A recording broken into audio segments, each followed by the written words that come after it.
A television news report flashes across the screen, showing an aerial view of Tokyo Bay at 1:45 p.m. The broadcast details the emergence of a large sinkhole near Harumi Pier, which the authorities have been dispatched to investigate. The broadcast continues, speculating that this is unlikely to be a small-scale dungeon and will be the sixth officially acknowledged in Japan.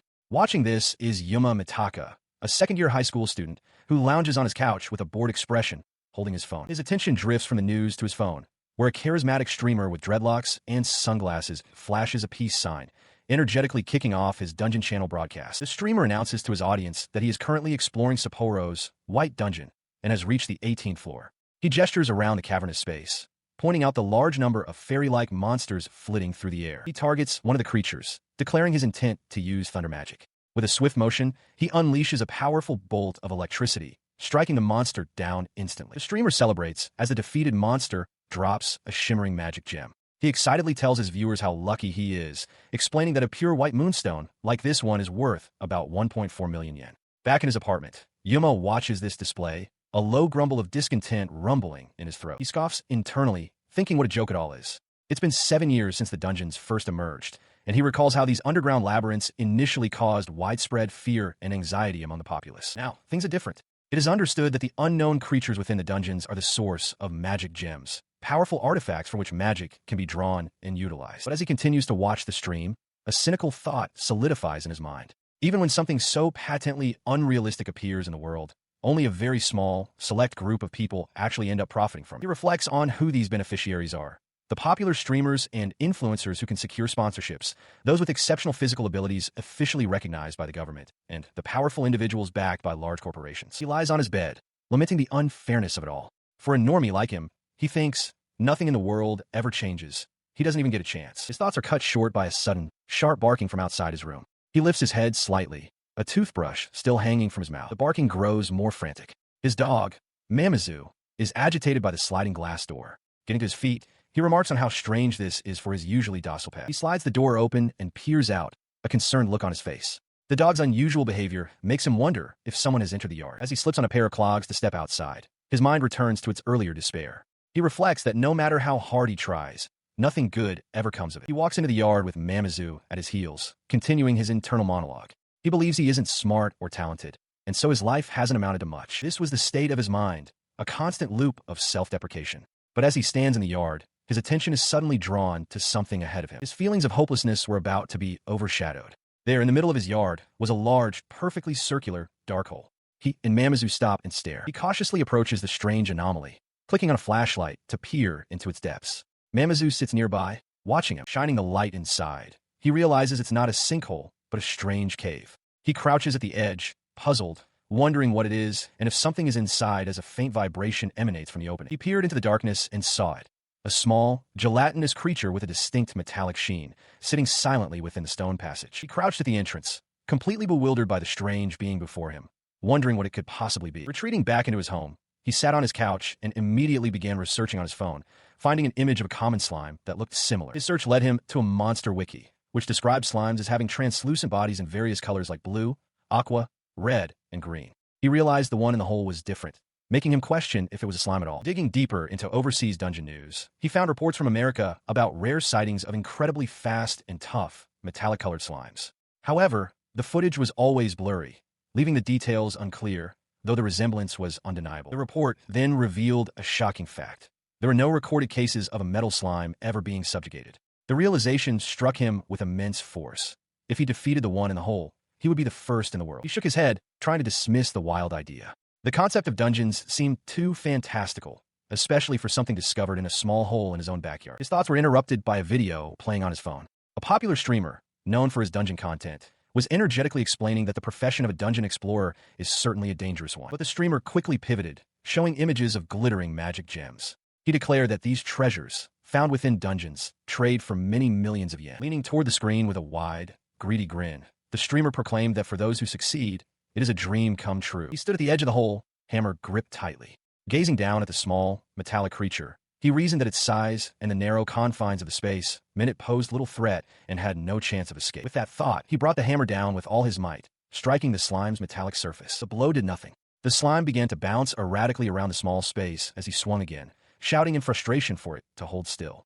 His hammer rang uselessly against its incredibly hard body. In a sudden counterattack, the creature launched itself forward, striking him squarely in the face with a solid whack. He retreated inside, collapsing onto his sofa, completely spent.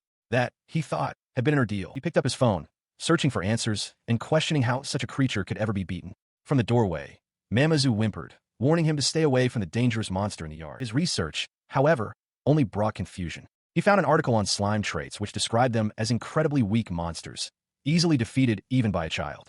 He stared at the screen in disbelief, convinced it was all lies. The article continued, stating that slimes move slowly, pose no real danger, and that simple physical attacks are sufficient to defeat them. This directly contradicted his recent, painful experience, leaving him to wonder what he had actually fought. He read on, learning that for powerful monsters found deep within dungeons, physical attacks are useless. Only magic is effective. But this didn't add up. He knew the hole in his yard was ridiculously shallow, barely a meter deep. He slumped back, momentarily defeated by the thought that he couldn't use magic and would have to give up. But then a thought struck him. It wasn't a normal slime, it was a metal slime. A new possibility emerged. If it was metal, perhaps fire would be effective. He realized that even without magic, he might have a way to defeat it, after all, by burning it. He returns, now armed with a gas burner typically used for home barbecues. With a determined look, he cautiously approaches the metal slime, reminding himself to move gently and not get too close. As he gets closer, the slime suddenly darts away, ramming into a nearby object with a loud clang. Startled, he shouts in frustration for it to stop moving. The creature then launches itself directly at his face. He cries out in pain as the small, metallic body smacks hard against his head. Defeated, he collapses face first onto a table, overcome with a sense of gloom. Lying there, utterly spent, he declares that he is done with the situation. He mulls over his options, either board up the area and ignore the problem or report it. He recalls news reports instructing people to contact the police or local government if a dungeon appears on private property, but dismisses the thought as too much of a hassle. Lying down, Yuma grits his teeth in frustration. He scoffs at the idea of a chance, convinced he was never meant to get one. If he hadn't found that one thing, he reflects, he wouldn't be caught in this cycle of pain and trouble. His thoughts darken, spiraling into a familiar despair. He questions why he must always suffer, lamenting that it has always been this way and that nothing in his life has ever gone right. The image of the dungeon entrance, a strange disc-like portal floating in a forest clearing, fills his mind. He sits alone in his room, his back to the world, staring out the window at the bright afternoon light. His expression is one of weary resignation. He tells himself that this is precisely why he should stop getting involved. Yet, a contradictory thought immediately surfaces. If he's so ready to quit, he wonders, why is he still so deeply invested in this? The question hangs unanswered, drifting like the clouds in the sky. A sudden surge of purpose cuts through his melancholy. He scrambles to his closet, rustling through its contents before pulling out an item with a triumphant cry. I found it. He presents his new tools, a can of cooling spray and a portable gas burner. He reasons that if an insect spray can chill and immobilize bugs, the same principle might work on a metal slime. While simply stopping it won't be enough, he theorizes that rapidly heating the chilled metal with the burner could work. He recalls the principle of thermal expansion, that metal becomes brittle when subjected to extreme and sudden temperature changes. His face is set with grim determination, a bead of sweat tracing a path down his temple. This is his last attempt. If this doesn't work, he resolves, he will give up for good. He stood before the stone-rimmed pit, tools in hand, steeling himself. This would be his final attempt. Peering into the darkness, he saw his target. The slime remained deep within the cave, showing no sign of emerging. He realized he had no choice but to go in after it. With a soft rustle, he settled into a crouch inside the cavern, placing his equipment on the ground before the placid creature. He snatched the cooling spray and unleashed a frigid blast. The slime recoiled as frost instantly formed on its metallic surface. Seeing this, he prepared the burner for the next step. But as he ignited the burner, the lingering aerosol erupted into a sudden burst of flame. He reeled back, realizing too late that the spray contained flammable gas. He scrambled away from the flames, relieved to see the burning gas was contained deep within the small cave. Recognizing the stroke of luck, he knew this was his chance. The combination of extreme temperatures was working. Cracks spiderwebbed across the slime's frozen shell. He reasoned it must be fragile now, his eyes falling upon the hammer he'd brought with him initially. With a determined cry, he raised the hammer high, ready to deliver the decisive blow. This time he would not fail. The hammer connected with a sharp crack, shattering the creature's brittle form into pieces. He slumped back, gazing at the fragments in disbelief and relief. He had done it. He stared into the empty cave, a weary laugh escaping his lips. After all that effort, the magic gem, nothing dropped at all. Despite the lack of a reward, he stretched his arms towards the sky, a sense of accomplishment washing over him. He accepted the outcome, but couldn't help but feel proud that he had managed to succeed. With the battle concluded, he stood over the now empty patch of earth where the dungeon entrance had been. He declared to Mamazu that his fierce struggle with the strange slime was finally over. Feeling beaten, he decided he would simply cover the hole with cardboard. As day turned to night, the city settled under a starry sky. The next morning, Yuma was jolted awake by a sudden commotion. His mother called out to him, explaining that Mamazu had been yapping since the morning. She asked a tired-looking Yuma to go see what was wrong. He went outside to investigate and found Mamazu barking insistently at the cardboard covering the hole. As he lifted the makeshift cover, a look of disbelief crossed his face. He knew it. It was this. Peering into the darkness, he saw it. His old friend, the metal slime, had returned, sitting placidly inside the reformed dungeon entrance. Far away from this suburban mystery, the city of Tel Aviv, Israel, bustled with activity. Within the city stood the headquarters of the International Dungeon Research Organization, a hub of global dungeon activity. Within a grand, high-ceilinged hall, a man with long, flowing hair and spectacles is identified as Ethan Noble, a dungeon research expert. An assistant approaches him, announcing his arrival. "So here you are, Ethan." He turns to his assistant, Clark Griffin, a man with short, dark hair, and explains his fascination. He admits that no matter how many times he looks at it, he never grows tired of the sight. The assistant elaborates, explaining that their focus is a massive stone tablet discovered deep within the middle floors of Orpheus, the world's deepest dungeon. He points out the ancient hieroglyphs inscribed upon its surface as Ethan gazes at it intently. A knowing smirk crosses his face as he looks on. He confirms that he knows what is written on the stone tablet. He stands before the immense tablet, gesturing to the ancient script as he reveals its dire prophecy. The inscription warns that when the king of the monsters awakens, the world will be set upon a path to destruction. A sharp cry of pain echoes over the sprawling cityscape, marking the start of a new day. The sound escapes Yuma Mitaka, his face contorted in a grimace of weary frustration. He walks to school, his thoughts a monotonous loop. Day after day, it's just slime, slime, slime. He wonders what's even going on anymore when a sudden, cheerful greeting from a classmate startles him. It's a childhood friend, Key Chinos. She teases him for his jumpy reaction, questioning why he'd be so flustered by a greeting from a beauty like her. She then notes a change in his routine, pointing out that while he's usually barely on time, he's been arriving early lately. Yuma dismisses her observation, reminding her that they'll be in their final year of high school when spring comes. Changing the subject, Keed asks him if he knows what their mutual friend, Rue, has been up to.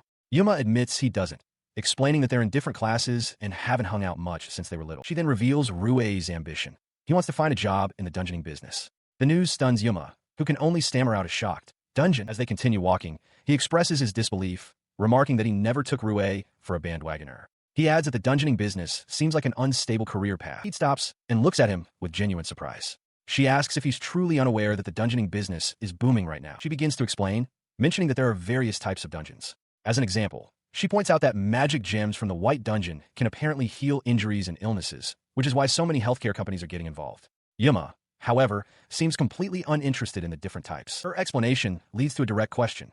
"Hey Yuma, have you thought about what you'll do in the future?" He is caught off guard, muttering about healthcare and popular businesses, things he hadn't considered. As he processes this, Keed thinks to herself how amazing Rue is for having such a clear vision for his future. Yuma Mitaka walks, a thoughtful, slightly strained smile on his face. He tells himself that he is, in fact, thinking about his future in his own way. His research leads him to an informational program titled Dungeon Trivia for Goodies. On screen, two cute, Stitch mascots, a rabbit and a cat, explain a fundamental rule. Monsters inside dungeons respawn on a regular basis. The mascots excitedly elaborate on this, exclaiming that it allows explorers to endlessly grind for magic gems. They then reveal a critical, discouraging detail. The drop rate for these gems is a mere 1%. Armed with this knowledge, Yuma stands at the entrance to a rocky dungeon, phone in hand. He sighs in frustration, realizing the difficult grind ahead as a lone slime monster hops about inside the cave, confirming his target is present once again. He begins to calculate the odds with simplistic logic. A 1% chance must mean that killing one slime a day will yield a gem in 100 days. The thought strikes him like a bolt of lightning. This particular slime seems rare, and its magic gem could fetch 1,000,000 yen. In other words, 1,000,000 yen every 100 days. This thought fills him with a sudden, naive determination. He clenches his fist, convinced that a get-rich-easy future is just ahead of him. Maybe. The initial excitement gives way to a flicker of doubt. He puts his plan into action, hammer in hand. He tells himself that with his whole life ahead of him and 1,000,000 yen practically under his nose, this is the obvious path. At the time, however, he had not yet realized the true nature of his endeavor. His first attempt ends in failure. With a frustrated cry, he brings his hammer down on a slime, splattering it. There is no gem, no luck, nothing. Again and again, the result is the same. He kneels in the dirt, staring at the dissipating remains of another defeated slime. Still nothing. The magic gems are simply not dropping. The reality of his situation sinks in. Exhausted and wobbling, he laments that this is far too harsh. Tears well in his eyes as he cries out that all his pocket money is disappearing into cooling sprays and gas burners for his equipment, while a small, black cat-like creature watches him from a nearby rock. He collapses in despair, lamenting that his efforts have yielded nothing. His dog, Mamazu, licks his face, trying to comfort him. He thanks the small creature for cheering him up, a new resolve forming within him. He cannot lose heart now. His thoughts drift back to the endless cycle of waking up early for nothing, pouring his pocket money into supplies that are now gone. It was all for that sweet $1,000,000. Holding a can of cooling spray, he wonders if it's on sale somewhere when a voice calls his name. Hey, Yuma. His contemplation is broken by a young woman in a school uniform. She looks at him with a knowing smile and asks if he has thought about what he'll do in the future. He looks away, standing alone amidst the trees with his dungeon supplies still in hand. He quietly admits to himself that he doesn't know anything about that stuff. The question lingers as he looks down at his own feet, a wave of doubt washing over him. He wonders if he's really okay like this. His uncertainty hangs in the air as time passes, the scene shifting to a wide view of the city as snowflakes begin to fall. By February 2nd, at school, his childhood friend Awasama Rue spots him in the hallway. Holding a large gift bag decorated with hearts, she calls out a cheerful good morning to him. Yuma, who had been talking with someone else, turns to see who it is. He approaches her, noting the impressive chocolates she's carrying and asking what she plans to do with them. She replies that she'll have them with her family. The sight makes him groan. He'd completely forgotten that today is Valentine's Day, a holiday that has nothing to do with him. She then offers him some, but he reacts with sudden anger, shouting that there's no way he'd want any because he doesn't even like sweets. His outburst doesn't seem to faze her. Instead, she seems to understand, stating that Rue wants to find work in the dungeoneering business in the future. The revelation catches Yuma completely off guard, and he wonders if he should ask her about it directly. He was caught off guard in the school hallway when Chinos approached him. She asked if he had received chocolates from her, quickly adding that she hadn't actually given him any in the past few years. She continued, explaining that it seems he gets some every year, so she was simply wondering about it. Before he could formulate a response, she noted that class was about to start and hurried away, leaving him standing alone in the hallway. Later that day, after the final bell, he loitered near the school gates. As he waited, he was struck sharply from behind. He yelped in pain, turning to find Keed looking annoyed. He demanded to know why she'd hit him, and she retorted that it was his fault for leaving so quickly when she had been planning to give him chocolates. She then admitted that she hadn't been going home at all. She had been waiting around the school gates specifically to run into him. With her intention clear, she held out a small, gift-wrapped bag. She presented her chocolates, asking with a knowing look if he was getting any from anyone else this year. He accepted the gift, blushing as he mumbled his thanks. In response, she told him not to just assume she'd only gotten 1 or 2 gifts herself, which only served to annoy him. Her teasing dissolved into a bright, cheerful laugh as she told him he was welcome. With that, they parted ways. She waved and called out a goodbye as he walked on ahead. He stands flustered, demanding to know why Keed gave him chocolates when he'd heard she doesn't give them to Rue. He insists that he has to know the reason. She turns her head slightly, her expression calm as she replies that the reason should be obvious. Keed elaborates, explaining that Rue gets plenty of chocolates, so it would be unfortunate if he didn't receive any. As his childhood friend, she feels a responsibility to keep things balanced. The explanation infuriates him. Later, his face contorts with rage as he crushes a soda can, shouting in frustration about her concept of balance. His anger carries over into a desolate, rocky landscape, where he vents his frustration by screaming Keed's name into the emptiness. He channels his rage, stomping a slime monster flat. Catching his breath, he slumps over, admitting to himself that he doesn't know what he's doing and that nothing good ever seems to happen. As the defeated creature dissolves into nothing, a dark, shimmering object begins to materialize from its remains. He looks up, his expression shifting to one of sudden surprise. The object fully forms, a dark, faceted stone that floats before him, emitting a soft, otherworldly glow. The stone falls to the rocky ground with a clatter. This unexpected event occurred on the 18th day of his relentless hunt for metal slimes. After a long and arduous effort, Yuma Mitaka bursts with triumphant relief. He runs through the city, his goal finally achieved. Sitting at his desk, he catches his breath, clutching the prize he worked so hard for. The object of his long pursuit rests in his open palms, a small, dark, faceted stone. He marvels at it, a magic gem that took him half a year to finally obtain. His mind raced with possibilities. With a sweet $1,000,000 in his pocket, he imagined all the things he could buy, dancing with joy at the thought of getting some fancy pet food from Amazon. But his elation quickly faded as he examined the stone more closely. He had imagined it would be more sparkly. A seed of doubt was planted. Was this really a gem? Perhaps it would change if he polished it. Uncertain, he pulled out his phone. The item felt more like iron than anything else. He typed a search query, drop iron not gem. His finger tapped on the first search result, a link to a dungeoning full strategy guide. The specific article was about the Black Dungeon and Magic Ore, dated February 15th of the current year. He began to read. The guide explained that, in contrast to the White Dungeon, which produces magic gems with healing powers, the investigation and exploration of the Black Dungeon had not advanced very far. It went on to explain that the items dropped by monsters in the Black Dungeon were not magic gems at all, but a metallic or known as magic Oregon. The article mentioned data suggesting the ore boosts physical abilities, but the effect was so negligible it was difficult to even perceive. The final lines delivered the crushing blow. The guide concluded that the labor required to obtain didn't match the results, with some saying it was faster to just work out. Therefore, the trade price of magic was extremely low. A look of pure horror spread across Yuma's face. The news struck him with physical force. He collapsed face first onto his bed in utter despair. A moment later, his hand reached into an open desk drawer, pushing aside a book as he fumbled for something inside. He collapsed onto his bed, the weight of his failure pressing down on him. All that struggle, all his pocket money gone. His thoughts drifted back to a conversation with Keed, right after summer break ended 5 months ago. She had mentioned they would be in year 12 when spring arrived. He glanced at his calendar, February 2nd. Only 2 more months until he would be in year 12 as well. The realization hit him hard. He knew life wasn't easy, that a dream chance wouldn't just fall into his lap, but he had still wasted so many months. He had to think about his future. His mind then turned to Rue, who had already chosen his own path and was working hard towards it. Yuma quickly shook his head, dismissing the comparison. Rue's situation had nothing to do with his own, to each their own. He resolved to go at his own pace and do his best from now on. As the sun rose over the city, he made a decision. He would put the disappointment of the magic behind him. The sound of Mamizu's frantic barking filled the room. Yuma, still yawning, asked what was wrong, telling his dog there was no need to bark anymore. He had filled up the hole yesterday, after all. But the barking continued, insistent. He followed the dog outside to the source of the commotion, the large, circular patch of earth he had so carefully filled in. Peering over the edge, his eyes widened in disbelief. The hole was empty again, and at the bottom sat a familiar slime. He couldn't understand it. Even if he filled the hole, did it just reset the next day? The slime was back. Overwhelmed by the pointless effort, he slumped in exhaustion. It was all so tiresome, with no profit to be made.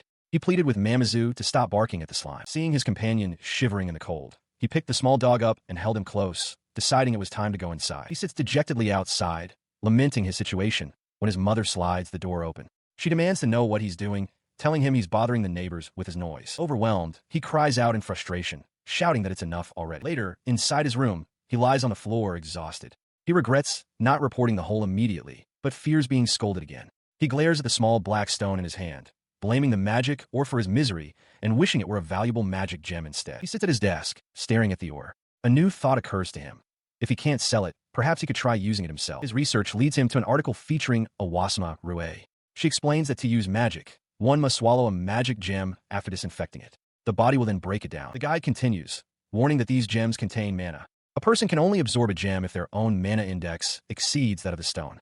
Therefore, one must check their index before consumption. Reading this on his phone, Yuma realizes that mana is a form of electromagnetic wave that increases by defeating monsters, and a special device is needed to measure it. He reasons that since he's had his fill of killing slimes, his mana index should be quite high. He discovers that a mana index meter can be bought like a common electrical appliance. He runs out and purchases one, shaped like a hairdryer. Though the $100 price tag was a hit to his wallet, he considers it a win since he found it cheap and secondhand. Full of excitement, he aims the device at the magic from the supposedly rare metal slime. He clicks the button, ready to witness its power, but the meter remains silent and unresponsive. The secondhand electronics store where he bought the device stands quiet, its aisles filled with discounted goods. He returns to the shop, frustrated, declaring that the mana index meter he just purchased must be broken. The clerk apologizes and takes the device to inspect it. 5 minutes later, the man returns and informs him that there is no malfunction whatsoever. To demonstrate, the clerk presents 3 genuine magic gems for testing: a green flash peridot, a pale yellow citron, and a blue sky aquamarine. He explains they have mana indices of 1, 2, and 3, respectively. The device functions perfectly, displaying an accurate reading. The clerk confirms its accuracy and then asks Yuma what, precisely, he had attempted to measure. Yuma stammers, unsure how to respond. He finally admits that he was measuring a magic organ. The clerk seems to understand, remarking that those ores are known to have a low mana index. This prompts a realization for Yuma, who asks if a low index might not register at all. His mind races as he connects this to his own reading. He had tried to measure his own mana index, but that too had registered as 0. Could his own power be too low to detect? He protests, explaining to the clerk that he has defeated more than 100 monsters, even a particularly strong slime. The clerk's expression shifts to one of gentle correction, telling him there seems to be a fundamental misunderstanding. The man explains that humans can only absorb a small part of the mana from defeated monsters. As an example, he posits that felling a creature with a mana index of 100 would only raise a person's own index by 1. Consequently, he concludes, it is quite common for someone's mana index to show no increase at all, no matter how many slimes they defeat. The words hang in the air, and the distant sound of birds seems to mock him, echoing the feeling of foolishness that washes over him. He finds himself at a park, gripping the chains of a swing. The money he spent is gone, and he's left to ponder his own foolishness. But his despair quickly turns to defiance. He refuses to give up, convinced that after so many kills, his mana cannot possibly be 0. He contemplates swallowing the magic or regardless, but the thought of the potential, unpleasant physical consequences of ingesting an unchecked iron lump gives him pause. He sat on a park swing, frustrated, about to crumple a flyer he'd found. "Trash goes in the bin," he muttered, but paused to look at it. His eyes scanned the text, and his expression shifted from annoyance to sudden, wide-eyed hope. The flyer advertised free and accurate mana index readings at a place called the Blue Dungeon. This was it. He found the building, a large station complex, and approached the counter to purchase a student ticket for the first floor. Inside, he followed the signs until he found his destination, the mana measuring room. He sat in the waiting area, his heart thumping with anticipation. He reassured himself that this place would provide a proper reading, unlike the faulty second-hand equipment he'd tried before. Then his turn came. He stood, swallowing nervously, facing the precise mana index meter. He took the printout, his mind racing with the expectation that half a year spent defeating metal slimes would surely show some result. But the test results were stark and absolute. Every single metric was 0. The clerk behind the counter confirmed the devastating news. He explained that Yuma's mana index was 0, and that the device was so precise it could measure down to 0.01 units, leaving no room for error. As he walked away in stunned silence, the clerk who had delivered the news spoke to his colleague. He remarked that the boy seemed to genuinely believe he had mana, a common misconception lately among those who kill low-level monsters. He lamented that no matter how many slimes amateurs kill in the Blue Dungeon, it won't raise their index, but he couldn't bear to crush their hopes by telling them directly. His colleague listened as the printer behind them suddenly whirred to life, beginning to eject a sheet of paper. The machine didn't stop. It began churning out an endless stream of paper that piled up on the floor, the sound filling the room.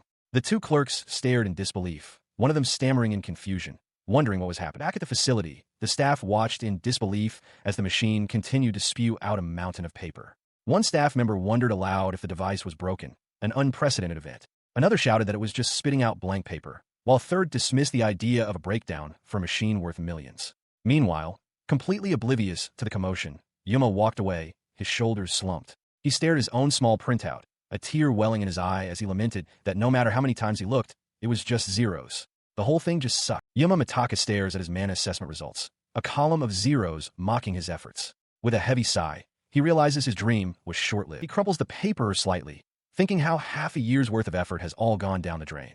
It felt utterly pointless. Despite his disappointment, he finds himself standing before a building labeled Blue Dungeon. He recalls that his original goal was to get his mana index measured, but he'd forgotten about this place. He surmises this must be it. Looking up at a vast, domed glass ceiling, he figures that since he went to the trouble of coming all this way, he might as well have a look inside. Inside, his attention is drawn to a staff member addressing a crowd. She announces that this is the entrance to the Blue Dungeon and warns everyone to be well prepared. Yuma initially scoffs, wondering if it's really a big deal, but his nonchalance vanishes as he sees the entrance, leaving him speechless. The source of his awe is a colossal, gaping pit that serves as the dungeon's maw, plunging deep into the earth from the center of the facility floor. He walks along the railed walkway at the edge of the chasm, overwhelmed by its sheer size. He wonders to himself if all dungeons are this enormous. As he stands there, the female staff member approaches him from behind and asks if this is his first time. He turns slightly surprised and confirms that it is. She then requests to see his entry pass. He nervously obliges, reassuring himself that since it's only the first floor,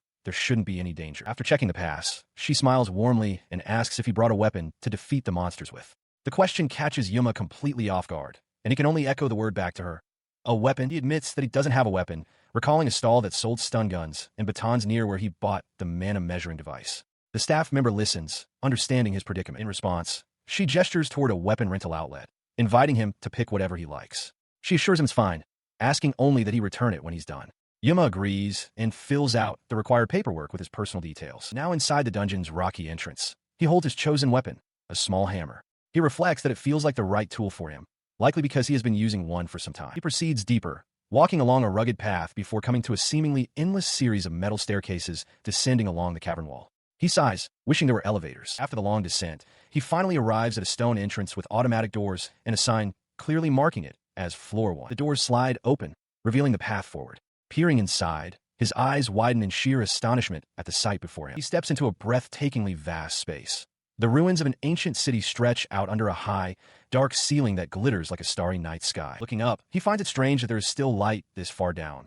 Though he acknowledges it's hardly what one would call well-lit. He continues to ponder the environment, realizing there must be a reason why the vast cavern doesn't feel oppressively dark. The reason becomes clear as he looks down upon the ruins. The area is filled with numerous other people. It feels less like a dangerous dungeon and more like a tourist spot, yet a sense of uncertainty lingers in his mind. He observes the bustling crowd, realizing that everyone else has come in groups to hunt monsters.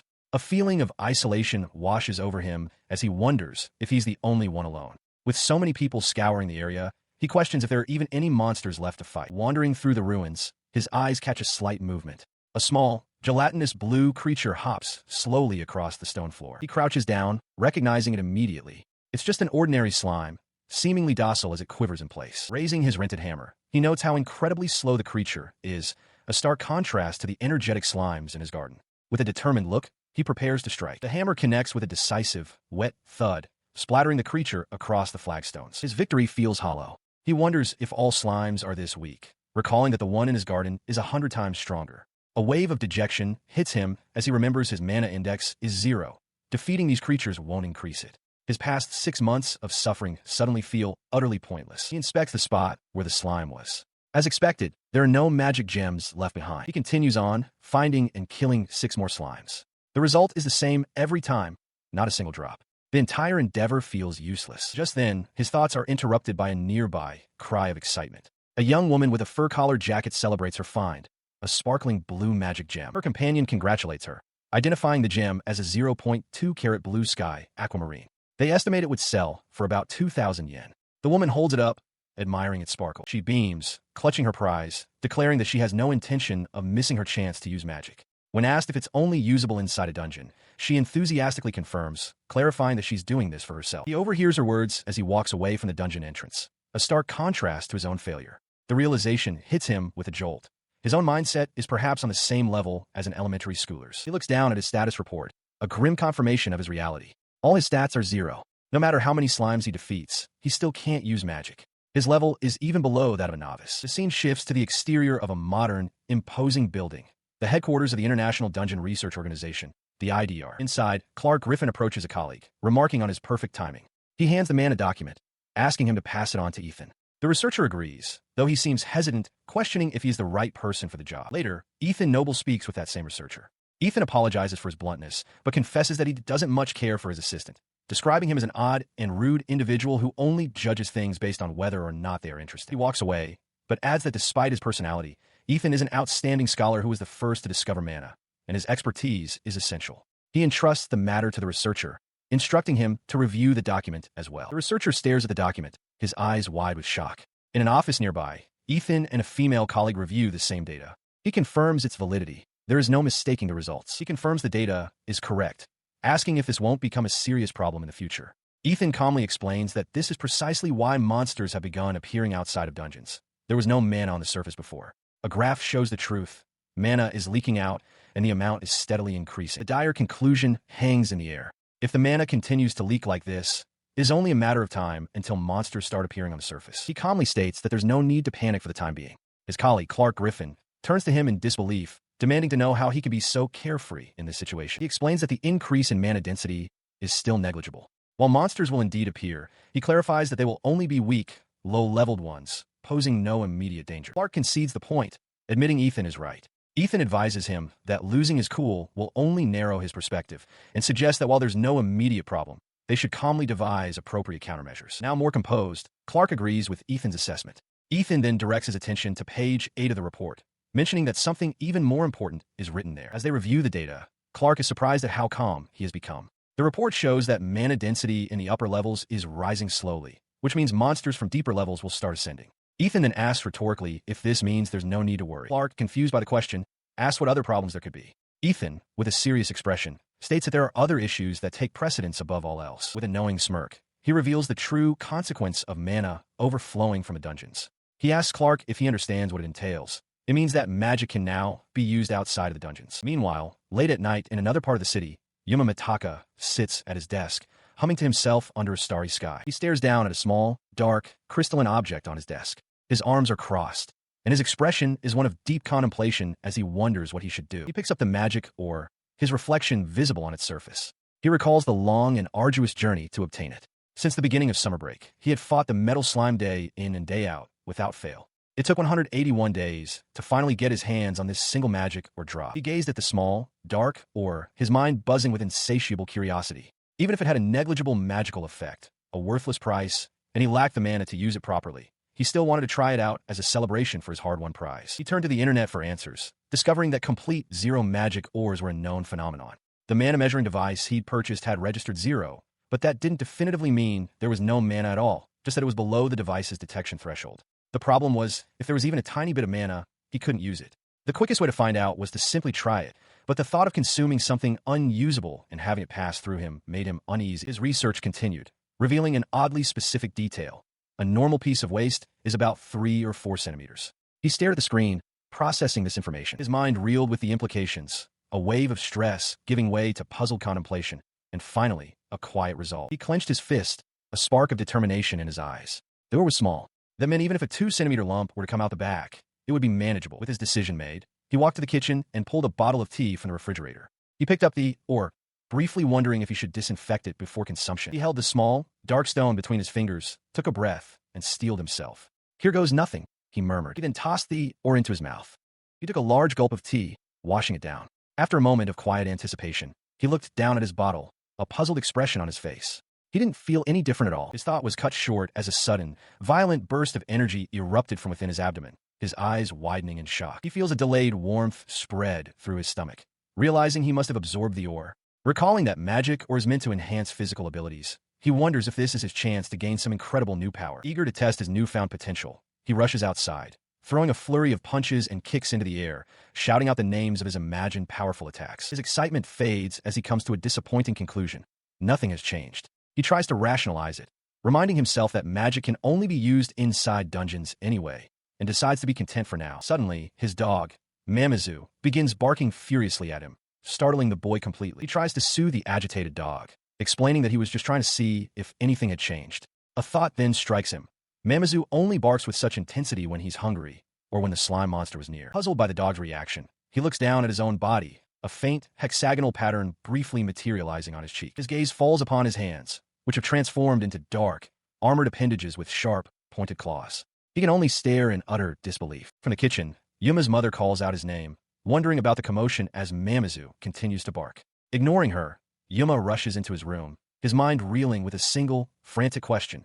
Just what happened to him? He stops short in front of a full-length mirror, his eyes wide with disbelief as he stares at the stranger in his own clothes reflected back at him. Leaning closer, the horrifying realization dawns on him. His skin, his face, it has all turned into metal. He touches his cheek, wondering if this is the ability of the magic or...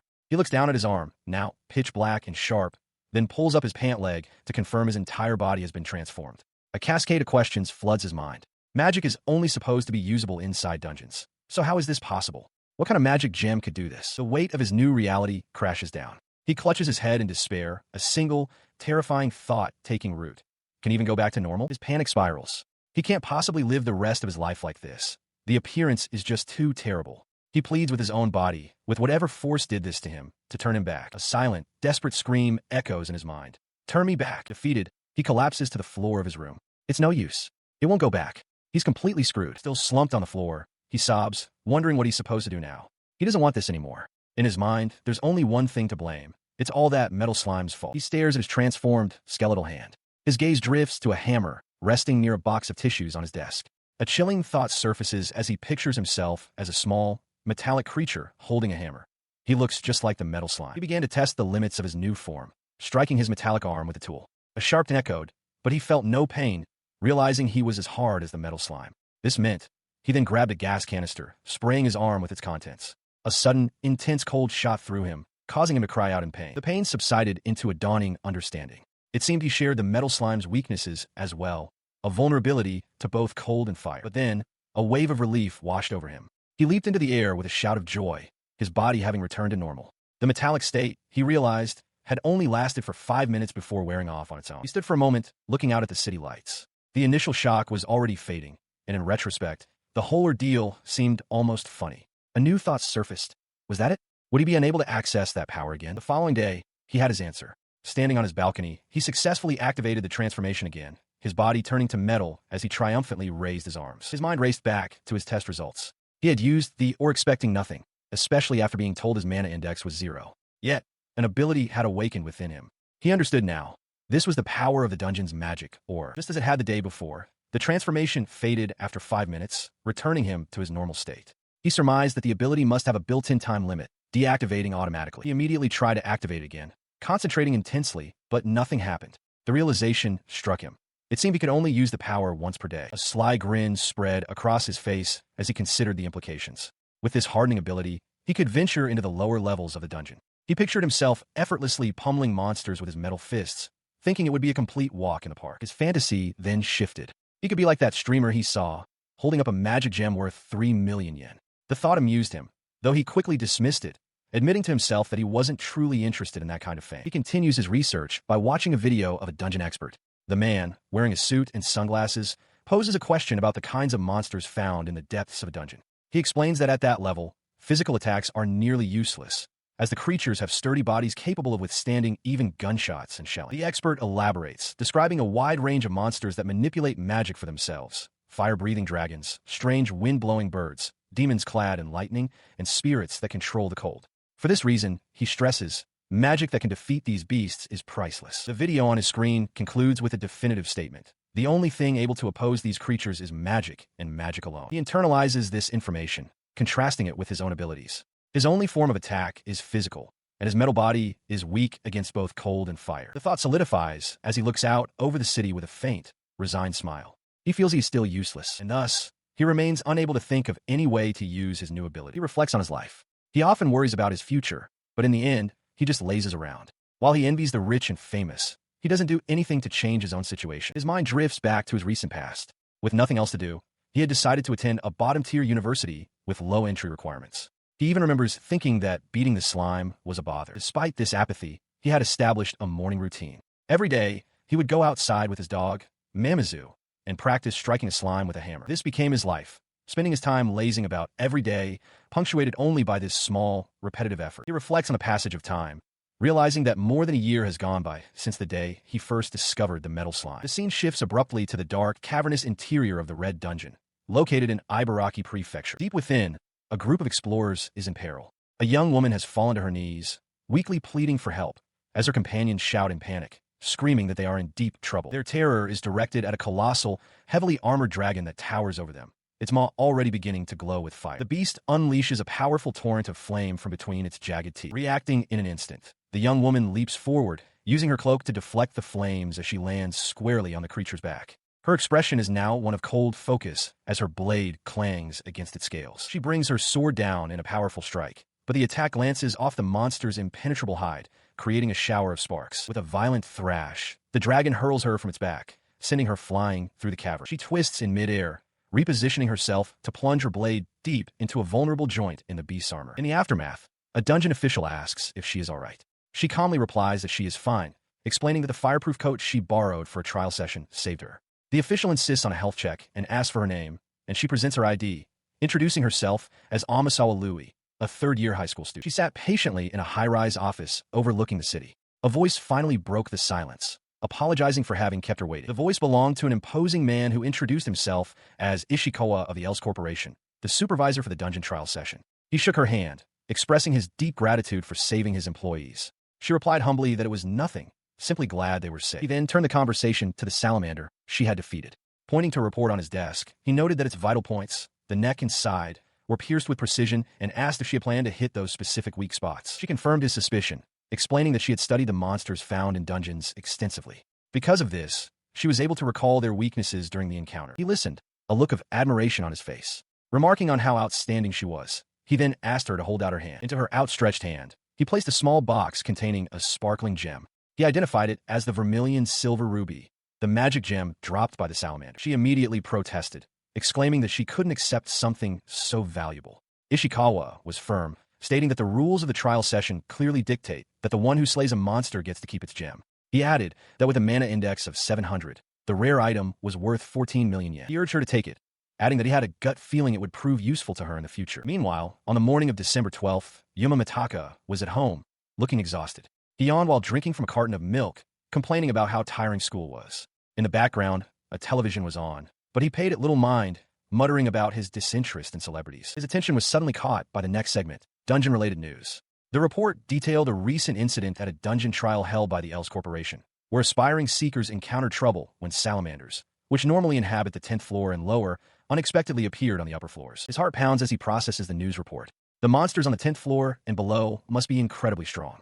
He's stunned that a woman under attack was rescued by a high school student. The television screen flashes a headline. trouble at dungeon trial session. It identifies the hero as Amasawa Louis, age 17, who slew the monster. His eyes widen in disbelief as he recognizes her, his heartbeat quickening. Staring at the screen, he quietly utters her name, Louis, the sound of his own pounding heart echoing his shock. The scene shifts from the broadcast to the event itself, where cameras flash and microphones surround Amasawa Louis. In the assembled crowd, Yuma watches the press conference unfold. A reporter asks if she was afraid of the monster. Louis calmly replies that at the time, she was so absorbed in the fight that she didn't have a chance to be. She continues, attributing her success to the rental weapons that were available and noting that even the seekers of the Else Company were surprised a high school student could defeat such a strong monster. The reporter then asks about the magic gem she obtained, said to be worth over 14 million yen, and if she plans to sell it. From the crowd, Yuma is stunned by the figure. Louis, however, states that she is thinking of using it herself. With a determined expression, she announces her reason. She is looking to become a seeker in the future. Yuma can only echo the word future in astonishment. He turns to Kid Chinos, who is standing beside him in the crowd, and asks what else it is. As he does, an official tells the press that Amasawa is a talented person recognized by Elst, with excellent grades and a strong desire to contribute to society. He looks at him, exasperated, asking if he really doesn't know. Yuma protests that they never tell him anything, but she retorts that it's because he never showed any interest. She explains that Elst is the biggest dungeoneering corporation in Japan, and joining it is Louis's greatest wish.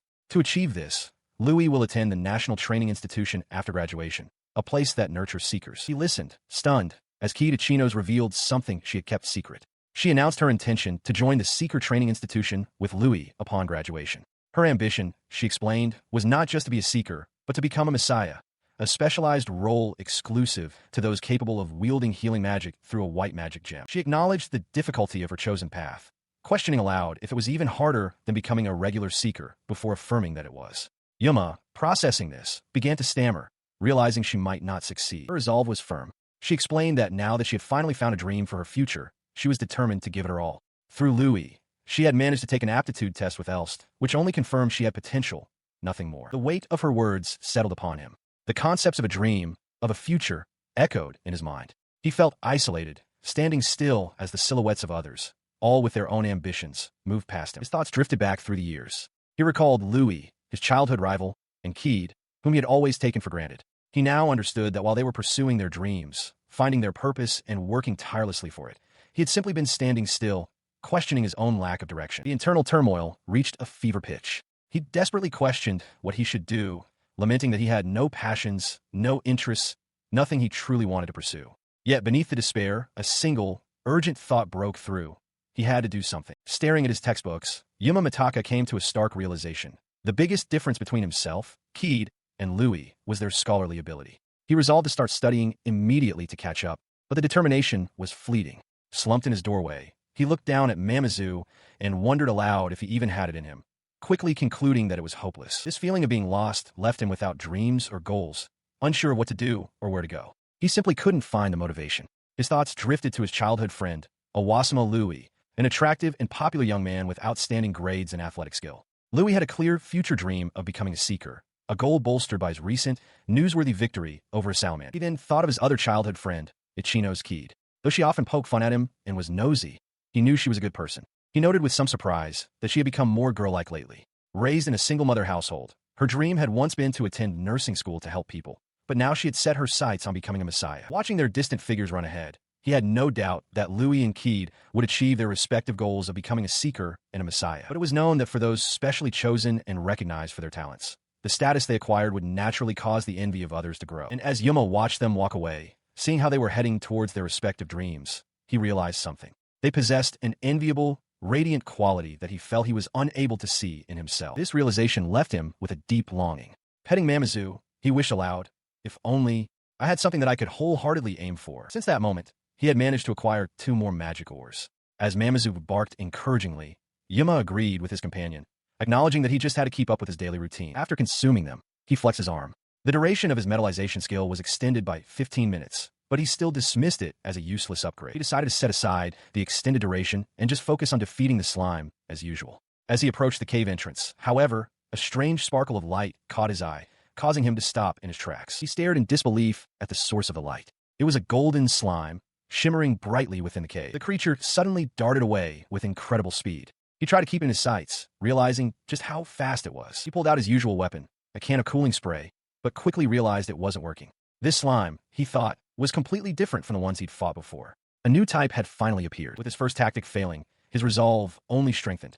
Gripping his tools tightly, he vowed to defeat it. He unleashed a relentless assault on the creature. Finally, with a triumphant pose, he declared victory, though he noted with some exhaustion that he had used up too much of his spray and burner in the process. As the remnants of the slime faded, a small object fell to the ground with a distinct clang, landing near his feet. He bent down and picked it up, turning the sparkling gem over in his hand. He recognized it as a magic ore, but this one was golden. Later, back in his room, he tried to research his find. Searching for terms like black dungeon, golden, and magic ore yielded no results on the internet. His online search proving fruitless, he turned to his mana index meter. The device pinged, displaying a reading of 2,000 foot. He concluded that while he could use it, the ore likely had no value as a magic gem. An idea then struck him. Since it looked like gold, perhaps he could sell it. He called a precious metals exchange service to ask about having a piece of gold appraised. The person on the other end asked if he had a purchase history or a certificate proving its purity, which he realized none of the gold from the slime would have. When he then inquired if miners were allowed to sell their alone, he was told, as expected, that they were not. He decides that if no one else can see its value, he will simply keep the golden ore for himself. His mind immediately races with anxious possibilities, wondering what he would do if absorbing the ore's power turned his entire body golden and shiny. He examines the ore outside his home, noting that its metallic color hasn't changed at all. In a burst of hopeful energy, he holds it up and commands it to harden, attempting to trigger some kind of reaction. The ore remains inert. The next day passes, and the day after that, and the day after that, with the small, dark stone showing no signs of change. He observes the situation, a bead of sweat on his face, acknowledging that something very odd is happening. He crouches at the entrance to the dungeon, contemplating the facts. For over a year of killing metallic slimes, he had only managed to find 3 magic ores. Yet for the past 5 days straight, an ore has dropped every single time. He questions if this sudden turn of fortune could be real. He holds the shimmering golden ore, realization dawning on him. There's only one logical cause for this phenomenon, the golden magic ore itself. He theorizes that it must be increasing his luck, raising the drop rate of other ores to a guaranteed 100%. This realization sparks a new, thrilling thought. He wonders if this effect also applies to the drop rate of magic gems. The possibility that his year-long struggle might finally be rewarded fills him with excitement. He returns home briefly before setting out on his bicycle, his dog Mamizu running alongside him. With renewed purpose, he declares his intention to test his theory on the normal slimes found in the blue dungeon. But the experiment ends in failure. He lies defeated on his bed. The result's clear. No magic gems were dropped. He concludes with disappointment that the golden ore's effect must only apply to magic ores. He reflected on his recent efforts. After the initial discovery, he had gathered another 14 magic ores, which continued to drop daily. By consuming them, he could now maintain his metallization ability for a maximum of 70 minutes. Still, he wondered if there was any other use for the ores. Just as he was about to despair over this limitation, a new development appeared before him. To his amazement, a new creature materialized in the dungeon. After the golden one, there was now a red slime. He stared, wide-eyed, never having imagined such a color variation existed among these monsters. The slime lunged forward suddenly, causing him to stumble back with a startled cry. He watched as the creature quivered and then compressed its body, clearly preparing for a fight. It was raring to go. In response, he activated his own power, his arms transforming into a hardened, metallic state. He thought about how his metallization had grown, but lamented that using this form always ripped his clothes. Nevertheless, he faced the slime and declared that if it wanted a fight, it would get one, explaining that eating magic ores makes him hard. He braced for impact, confidently shouting for the slime to bring it on, certain that physical attacks would be useless against his hardened body. Taking the initiative, he decided to end the fight with a killing blow, unleashing a stream of fire from a burner. The flames had no effect. The red slime sat completely unharmed, leading him to a stark realization. The creature was immune to heat. Stumped, he quickly searched his phone for a way to weaken metal. He found a promising article explaining that applying a certain cleaning agent could spread rust on a metal surface, causing it to deteriorate. He immediately saw the potential in this strategy. With a new plan forming, he laid out the necessary preparations. First, move Mamizu to a safe place. Second, equip a mask and rubber gloves for protection. Finally, acquire a bucket and an acidic cleaning agent. His plan was a resounding success. He poured the cleaning agent into a bucket, rolled the immobilized slime in the solution, and let it freeze. Once the creature was fully coated in rust, he applied a cycle of cooling and heating, securing his victory. The very next day, however, he faced a new challenge, another color variant. This one was immune to the cold, making it difficult to stop its movement. This was precisely why he had made prior preparations, moving Mamizu to safety and setting up kerosene and newspapers around the hole. With his new strategy, he simply burned the entire hole, resulting in another swift victory. Another day brought yet another slime, this one a shimmering gold or yellow. He had expected a new trick, but the standard heating and cooling method worked perfectly. making the battle almost anticlimactic. His efforts yielded a bounty of 4 large, sparkling, colored magic ores. Back at his desk, he examined his new acquisitions. Day after day, he had encountered one colored slime after another, and he couldn't help but wonder at the sudden change in fortune. He reasoned that since they were still magic ores, he couldn't sell them anyway. A thought occurred to him. Perhaps the golden magic ore he'd consumed before had raised the drop rate of these colored variants to 100%. With that in mind, he decided to consume them. He stood up, ready to check for any changes. His first test would be metallization. To avoid ripping his clothes, he pulled his sweater off, preparing to activate his ability. With a determined shout, he tensed his muscles. But instead of the usual transformation, a series of unsettling creaks and cracks echoed from his body. A dark, jagged substance began to form and break apart across his skin, catching him completely by surprise. The process finished, leaving him staring at his reflection in utter shock. His torso was now covered in dark, angular armor. A large, sharp horn protruded from his forehead, with smaller ones curling from the sides of his head. He looked at his new, monstrous form, horrified, and wondered what in the world had just grown out of him. He reels internally, realizing that consuming the colored magic ores caused this frightening new transformation. This is far different from before, and he thinks to himself that this is no time to be getting jagged and monstrous. His monstrous form, with sharp protrusions jutting from his shoulders and arms, stands starkly against the white background, his eyes wide with shock. Despite his appearance, he tries to calm himself, reasoning that he will return to normal once the metallization effect wears off. There's no need to panic. His thoughts then shift to a more practical matter. He almost forgot to check the effects of the magic ores he consumed and decides to look them up online. Pulling out his phone, he finds information detailing the properties of magic gems generated by different dungeons. Blue for water magic, red for fire magic, and white for healing magic. The information continues, listing black gems for strengthening the user's body, green for wind magic, and yellow for lightning magic. Putting the phone aside, he begins to reason that the magic ores must have the same attributes as the gems from their corresponding dungeons. However, he doesn't feel like he can actually use magic. He glances at a blowtorch and a cooling spray, wondering how to begin his test. To test his theory, a small flame suddenly ignites in his hand. He brings the flame close to his other hand, then blasts the same spot with a cooling spray. To his surprise, he feels neither the intense heat nor the biting cold. The results lead him to a clear conclusion. The ores grant resistances, not abilities. Red provides fire resistance, and blue must provide cold resistance.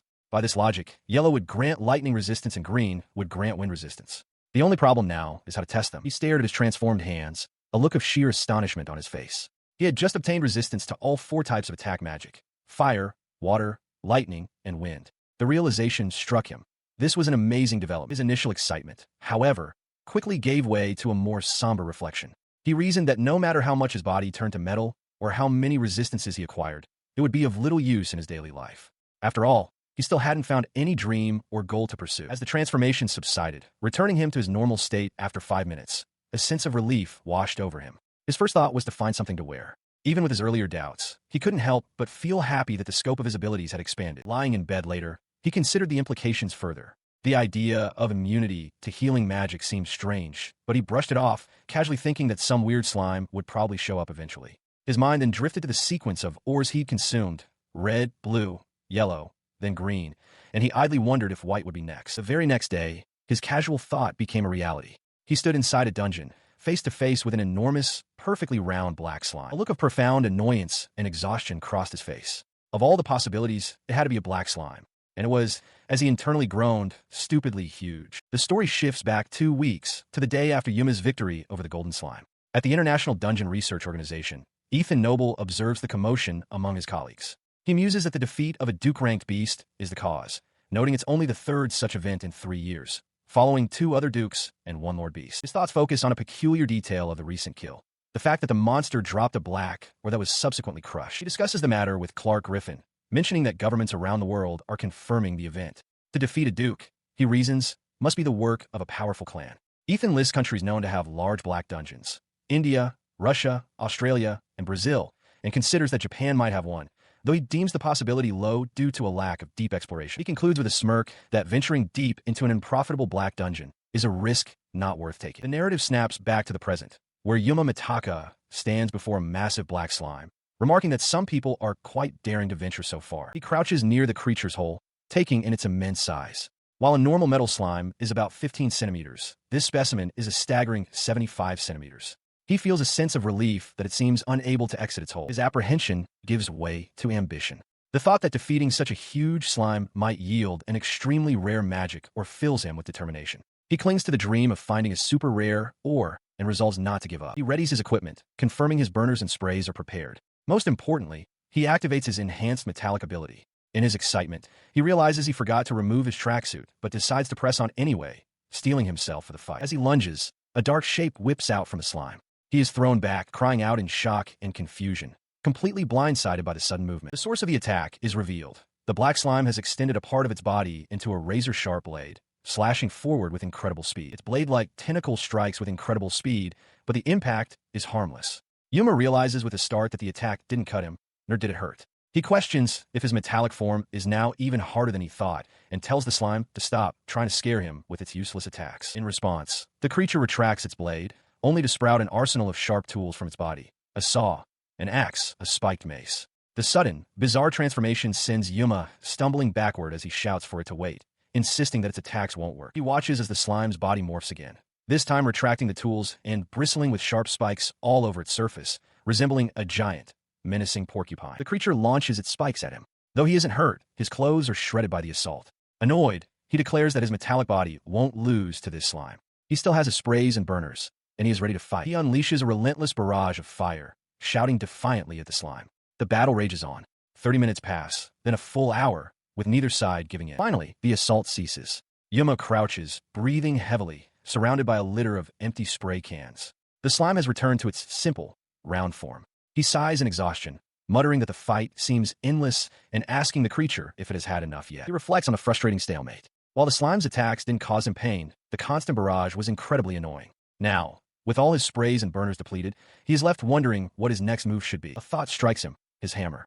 The simple nail hammer he has used every day for over a year, a trusty tool that has become an extension of himself. Clutching it with renewed purpose, he glares at the creature and roars for it to finally break. He brings the hammer down with all his might. The impact is immense, shattering the black slime's seemingly indestructible body into countless fragments. The fight over, he collapses onto the cavern floor, utterly spent. As the remnants of the slime dissolve, a single, large, ornate gem is left behind, clattering onto the ground. He returns home, his clothes shredded, only to be met by his mother's stern gaze. She demands to know what he has been doing, accusing him of playing so roughly with Mamizu that he ruined his clothes. Flustered, Yuma can only stammer that he got a bit carried away. Later, in his room, he examines the prize from his difficult battle, a dark, ornate gem that sparkles in his hand. Sitting at his desk, he observes that the gem has a floral pattern and looks like an ordinary magic ore. He hopes that defeating such a strong monster has increased his own mana, even slightly. He points a small, hairdryer-like device at himself, which emits a soft ping. He then checks the gem, but the device's display reads 2000. He wonders what to do with a pattern magic or that contains no mana, thinking that if it had even a little, he could sell it instead of using it himself. Deciding he has no other choice since he can use it, he resolves to swallow this one as well. As he does, a familiar warmth spreads through his stomach, a sensation he is becoming accustomed to. Suddenly, an intense shock jolts his entire body, his eyes flying open in alarm. The sensation escalates into a burning heat, far hotter than anything he's felt before. He panics, wondering if he's eaten something he shouldn't have. Just as quickly, however, the feeling subsides, leaving him surprised. He considers if this will result in a different kind of change, perhaps more spikes. With the internal chaos settled, he decides to test the outcome. Let's try metal transformation, he declares, flexing his arms. A moment later, he realizes he forgot to take his clothes off again and braces for them to be torn as a black, viscous liquid begins to ooze from his skin. The substance erupts violently from his body, splashing and swirling around him in a chaotic torrent. In an instant, the fluid coalesces and hardens, forming a sleek, formidable suit of black, full-body armor that encases him completely. He stared at his new form, a towering figure clad in menacing black armor. He felt taller, stronger, realizing he looked like a villain from a superhero movie. The transformation was astonishing. This powerful appearance reminded him of the giant slime he had just fought. He wondered if, along with this new look, he had also gained other special abilities. His thoughts immediately went to the creature's terrifying blade-like tentacles. He questioned if he could replicate such a fearsome ability himself. The very idea was exhilarating. As he focused, his armored hand morphed, first into a massive, blunt hammer, and then reshaping itself into a long, sharp sword. The potential was amazing. Eager to show off, he called out to Mamizu, but his control over the form wavered. The solid armor dissolved into a goopy, liquid state, pouring through the window frame and startling a small, cat-like creature hiding nearby. The puddle quickly reformed into a small, harmless-looking blob. Mamizu, recognizing his owner, barked happily. Yuma explained that it was him and that he had snuck in to show off his new trick while his mother was out. As he saw his reflection in a glass door, Yuma couldn't help but think he looked like a monster. It was a scary thought, but for now, he chose to ignore that inner voice. The scene shifts. At the very same time Yuma was battling the giant slime, events were unfolding at the International Dungeon Research Organization. Within the organization's walls, an emergency meeting of the chief researchers had been convened. Several serious-faced individuals, including Ethan Noble and Clark Griffin, sat around a large conference table. Ethan Noble addressed the assembly, his voice grave. He announced that an unprecedented and serious situation had occurred concerning an artifact known as the Orpheus Tablet, which had been exhibiting abnormal events for 4 consecutive days. At the emergency meeting, Chairman Maya Berger of Israel addresses the assembly. She notes that a report from 2 weeks prior confirmed the defeat of a Black Duke for the first time in 3 years. However, she finds it unbelievable that 4 lords were also defeated in such quick succession. The discussion grows heated. Physicist James Bright of the USA points out that no official information has been received, questioning if some country is hiding a large-scale exploration. Across from him, biologist Lee Howard of China retorts, asking if James is accusing his country based on baseless speculation. Archaeologist Ahmad Tahir of Egypt contemplates the situation, resting his chin on his gloved hand. He muses that the red, blue, yellow, and green ores breaking almost every other day signifies that 4 dungeons were conquered nearly simultaneously, and he cannot fathom why anyone would attempt such a thing. The tension between the American and Chinese representatives erupts. James Bright insists that if it wasn't the U.S., it must be China. Lee Howard shouts back, accusingly stating that hiding information is America's specialty. Raising a hand to silence the argument, Ethan Noble of Australia interjects. He calmly lays out the logistical problem. Entering 4 dungeons at once and penetrating deep enough to conquer them would demand an immense number of seekers. He questions if such a feat is truly possible. He continues, citing a past event where a lord found in America was defeated by 15 seekers, including the strongest of them, Flame Emperor Albert. Even with such power, there were 7 casualties. To face a lord near the 100th floor in 4 separate locations simultaneously, he concludes, is impossible. Pondering this, Ethan wonders aloud if their core assumption was wrong from start. James Bright immediately challenges him, demanding to know why the ores on the tablet broke, if not for conquest. He presses Ethan, asking what this new assumption is. He explains their previous theory. The colored ores on the tablet corresponded to dungeons of the same color. They had assumed that when an ore broke, a lord or duke from a matching dungeon had been defeated. However, he points out that this time, the defeated red, blue, yellow, and green lords were not in their corresponding dungeons. The focus shifts to the cracked black or on the tablet. Ethan connects this to the report from 2 weeks ago, suggesting it signifies the conquest of the Black Dungeon, a place known to be especially mysterious and unresearched. Reacting to this revelation, James Bright states firmly that no country allows anyone to enter the Black Dungeon without permission, implying a serious transgression has occurred. He clarified that his theory applied to managed dungeons, which left open the possibility of new, unreported ones. Ethan Noble found this line of reasoning plausible, agreeing that the existence of unknown seekers was reasonable. He posited that this person must have defeated the Duke in a newly discovered Black Dungeon, and then continued to defeat the other lords in quick succession. Chairman Berger, however, challenged Ethan's conclusion. If what he said was true, she demanded to know the whereabouts of seekers powerful enough to reach the 100th floor, arguing that such excellent individuals are typically managed by their countries and militaries, not left to their own devices. Her skepticism was shared by James Bright, who loudly dismissed the idea as ridiculous, stating such a person couldn't exist. At that very moment, far away, Yuma Mitaka sat with Mamazu, reflecting that while it was speculation, it was the only explanation. He concluded that this seeker, having defeated 4 lords, must be on par with or stronger than the world's most powerful groups. Back at the meeting, just as James voiced his disbelief, a man burst through the doors, apologizing for the interruption, but carrying urgent news. As the room fell into a stunned silence, Ethan Noble turned toward the commotion with a slight, knowing smile. It seemed his theory might not be so wrong after all. The messenger's news was world-shattering. On the tablet that tracked the great lords, the gem representing the Black King began to shine with an intense, undeniable light. The message was clear. One of the 6 kings had been defeated, and the one responsible for this feat was none other than Yuma.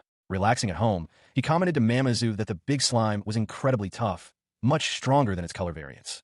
But, he thought with satisfaction, he had been even stronger. Yuma Mitaka wakes with a long yawn, a sense of panic dawning on him as he remembers the huge slime he killed the day before. He had used up his entire stock of cooling sprays and burners, and now he wonders what he'll do. His thoughts are interrupted by his dog, Mamazu, who is barking with unusual energy.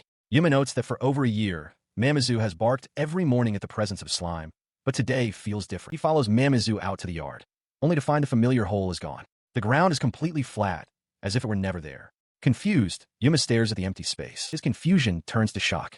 He frantically scans the area, his eyes wide with disbelief, shouting out into the morning air, demanding to know where the hole went. Falling to his knees, he touches the smooth earth. He recalls how the hole would always reappear no matter how many times he filled it in, yet now it has vanished without a trace.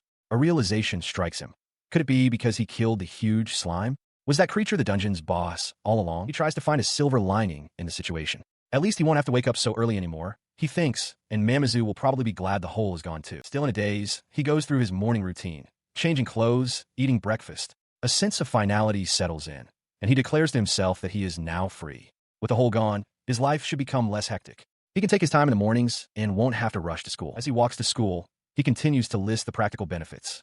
He wasn't making any money from the dungeon. His clothes will no longer be shredded in fights, and with fewer expenses, he'll have more allowance. Despite this logical train of thought, a strained smile appears on his face.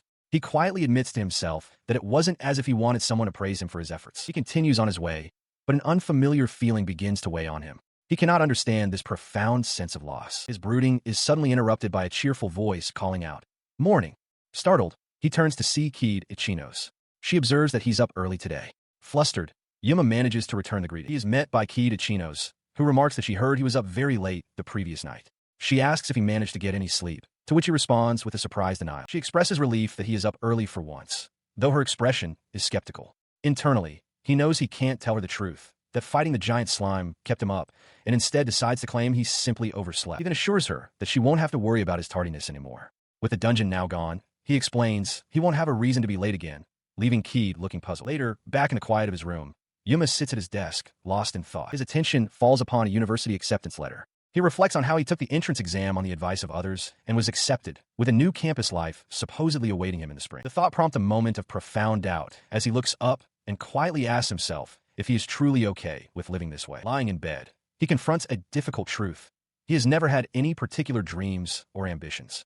He sees himself as a lame, unmotivated person who bluffs his way through life, never truly immersing himself in anything, a realization that only deepens his sense of inadequacy. However, a small laugh escapes him as he sits at his desk again. He glances at his phone and notices that his search history is completely filled with dungeon-related topics. This triggers a memory of the past year, spent toiling every single day in the small dungeon in his yard. He acknowledges that while he may not have had any admirable motives, he still gave it his absolute all. He reflects that in the past, he would have cynically dismissed the idea of chasing such an unrealistic dream. But now, after his experience, he feels he can confidently say something new about himself. He reached forward, a new resolve hardening his gaze as he decided on his next step. His newfound determination led him to his phone, where he pulled up the details for the SDI, the Seeker Training Institution. It was the same place Kid and Louis had chosen for their careers. He read on, learning that the institution, established 2 years ago, was the first in Japan to successfully capture monsters. It also served as a research facility, studying dungeons and monsters daily while developing artificial dungeons with magic gems. Students were recruited twice a year, and this year marked the third term. He discovered that the institution's purpose was to find and cultivate talent through a 6-month curriculum. However, with a midterm examination held every 2 months, any student who failed would be expelled. He grimaced, realizing just how strict the standards were. To prepare, he began to list his strengths for the self-promotion class. The first power he wrote down was metal transformation, an ability he'd obtained from a metal slime. He noted that he could turn his body to steel for up to 5 minutes, with a 5-minute interval between uses, and that physical attacks were ineffective against him in this state. This, he concluded, would be a useful asset. He continued to detail the ability's defensive properties. The metal form was also resistant to the 4 elements: fire, water, wind, and lightning. While he wasn't sure of the exact limits of its durability, it seemed to be nearly invincible. Next, he considered his second power, one obtained from the huge slime.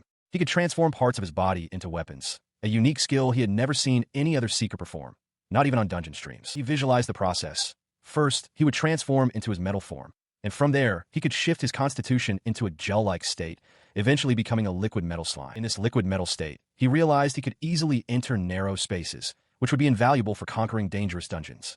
With his strengths catalog, his thoughts turned to his weaknesses, a prospect he found rather problematic. A horrifying thought struck him. Anyone who saw his metal transformation would know it was a power from a black dungeon. It would reveal that he had entered one without authorization, a serious violation of the law. Frantically, he checked the regulations, confirming that both international and Tokyo branch laws strictly regulated black dungeons. Violating them was a serious crime, a fact that now became his most pressing worry. He continues to assess his weaknesses. His second is an inability to use magic, as his mana index remains at 0. The third, and likely the biggest problem, is that individuals are forbidden from entering the deeper levels of a dungeon. Only government-authorized corporations and groups can, making affiliation with an organization an absolute requirement to become a professional seeker. This leads him to a clear conclusion. If that's the case, he should aim for employment at a dungeoneering corporation, which is precisely why he's applying to the Seeker Training Institution. His brief moment of clarity dissolves into despair as he realizes he's only figuring this out after the entrance exam has just ended. He slumps over, wondering what he can possibly do now. Then a thought strikes him. He remembers Keed mentioning she was studying for the SDI exam that very morning. He sits up, a flicker of hope igniting as he wonders if the exam is yet to be held. Meanwhile, at school, applications for the institution are indeed still being accepted. Yuma nervously approaches Keed Ichinos, who is surprised by his sudden appearance. She notes that it's rare for him to visit her class and asks what brought him there. He bows deeply before her, making a startling request. He wants her to teach him how to study. Keed is left utterly speechless by the favor he's asking. Still processing his plea, she questions the sudden change of heart, reminding him that he already got into a university. The request is so out of character that she wonders aloud if it's really him, pointing out that in their 18 years as childhood friends, he's never asked for anything like this. He quietly confirms he has, more or less, gotten into one. He explains that he wants to learn more about dungeons and that the SDI has extended its application deadline. Kneeling before her in apology, he listens as she asks if he's truly serious about going to the SDI. She reminds him that he once told her there was no way he could become a messiah. Though she finds his change of heart unexpected, she acknowledges his sincere reflection. He looks up with conviction, affirming that he is serious. He explains that he's been thinking things over and is genuinely interested, so he wants to do his best. As Keed looks down at him with her arms crossed, he quietly wonders if he's too late. He listened as Keed knelt before him, explaining that while time was short, it was never too late to try. She revealed that SDI places more emphasis on aptitude tests than written ones, meaning if he studied until he dropped, his chances of passing might not be zero. She then asked him if he felt up to the challenge, adding with a confident smile that she was sure he wouldn't start complaining. He looked back, a bead of sweat on his cheek, his expression a mixture of anxiety and resolve. He accepted with a shout of determination. Keed immediately began a grueling study session, promising to drill everything he needed to know into his head. For days, they worked tirelessly, surrounded by stacks of books and papers, until only 3 days remained. 3 days later, they stood outside the Setagaya, Tokyo SDI main building. Keed noted that the Messiah exam venue was at the second tower, while Yuma's would be at the fourth. They wished each other the best of luck. Inside the building, Keed asked if he was sure he didn't want to tell Louis he was there. Yuma snapped back, insisting he wouldn't say anything until he passed. He admitted to a childhood rivalry with him before gruffly telling her to shut up. He later emerged from the testing room, moving to the next venue with a sigh of relief. The written test had gone smoother than he expected, a result he attributed entirely to Keed's Spartan training methods. His relief was short-lived as he remembered the main events were next, mana measuring and the practical test. He grew anxious, realizing he hadn't been able to find much information on the practical portion, and even Keed hadn't known much about it. A voice then explained the procedure for the next test. After having his mana gain rate checked, he would be required to defeat one of the monsters kept on the premises. Before he could process this, another applicant, a girl in a tracksuit, spoke up. She explained that the exam uses red slimes from the red dungeon, noting that defeating one easily raises a person's mana, making it a perfect method for checking it. She added that she was happy to find someone her own age there. She then introduced herself as Kagurazaka, an 18-year-old third-year student from Itaka High. She expressed surprise that the exam accepts people up to age 30, as everyone around her during the written test had been older. Realizing they were the same age, she remarked on it with a smile. He gratefully accepts Kagurazaka's offer to explain the exam while they wait. She notes that their meeting must be fate, but cautions him that her explanation won't help if he's trying to artificially raise his qualities. Internally, he wonders about her extensive knowledge, questioning if she is some kind of mana expert. They proceed to a checkpoint where a staff member confirms their mana index readings are both 0, as Kagurazaka had expected. The staff member hands them a paper and directs them to the next room. She reassures him that there's no issue with starting at 0. The crucial factor, she explains, is not their current mana level, but their potential to gain more from this point on. Continuing her explanation, she describes mana as a seeker's lifeblood. A large reserve is necessary to use powerful magic for extended periods, such as creating barriers that can protect the body and even repel projectiles.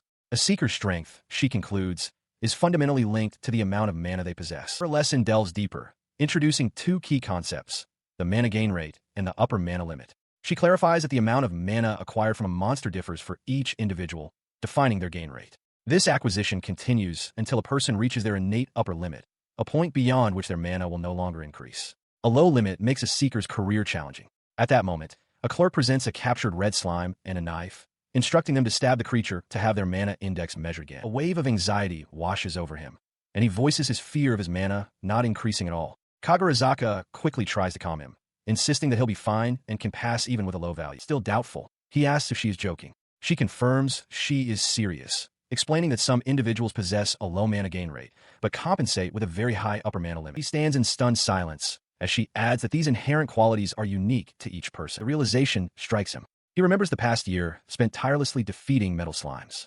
His determination, he concludes, must be a quality in itself. He steels his resolve, refusing to let fear stop him now after coming so far. An announcement echoes through the facility, calling all seeker candidates to attention. The explanation for the practical test is about to begin. A clerk in a white lab coat addresses the assembled candidates, his back to them as he gestures down a long corridor.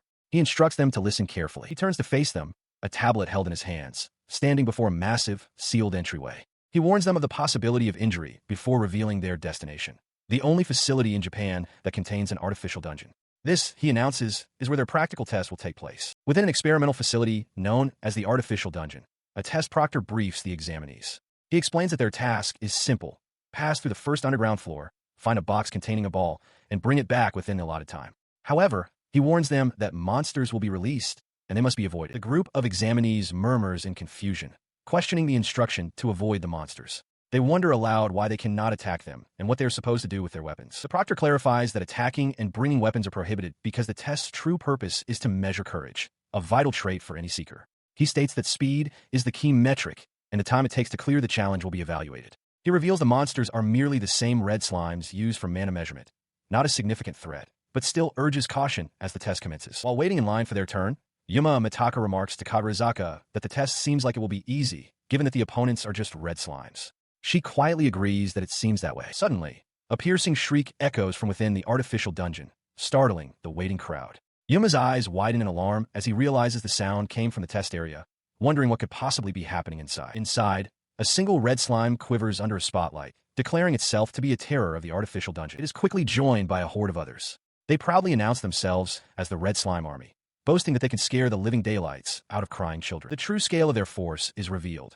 An immense, churning wave of countless red slimes flooding the corridor, daring anyone to try and stop them. The overwhelming sight sends the examinees into a panic.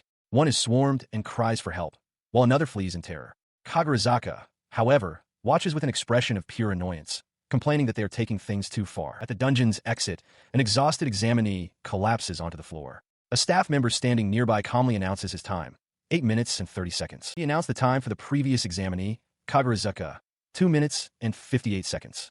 She stood hunched over, clenching her fists in frustration as another official declared bluntly, "You fail." Nearby, other staff members helped another shaken participant away. With her trial concluded, the test proctor's voice called out for the next examinee to enter the testing area, where a few small, red slimes hopped near the entrance. As the heavy door opened and closed, the slimes inside the chamber suddenly jolted, their bodies quivering in what seemed to be alarm. Stepping into the chamber was Yuma Mitaka. His face was a mask of concentration, but internally he admitted to his growing nervousness, wondering what truly awaited him. He recalled the reactions of the other participants. Some had screamed as they fled, while others froze completely and had to be rescued. Even the confident Kagurazaka had returned looking pale and defeated. The heavy door slid shut, leaving him alone in a long, sterile corridor.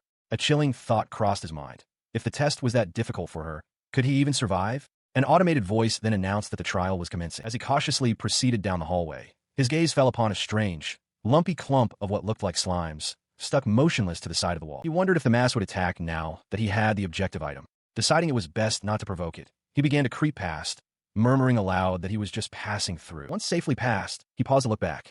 The clump remained perfectly still. He found it odd, noting that it didn't seem to be preparing to move or attack at all. Suddenly, a realization dawned on him. He concluded that the mass must have exhausted itself dealing with so many other examinees.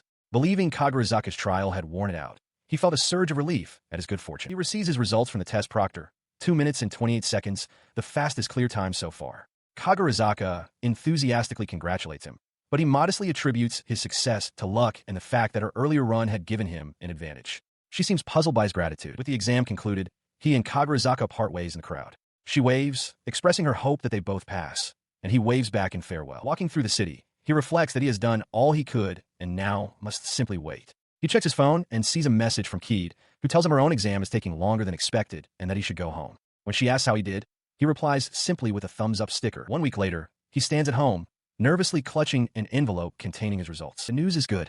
He erupts in a triumphant shout, celebrating his success. From off-panel, his mother congratulates him, but tells him to keep the noise down, to which he offers a quick apology amidst his excitement. His joy, however, is tempered by a looming task.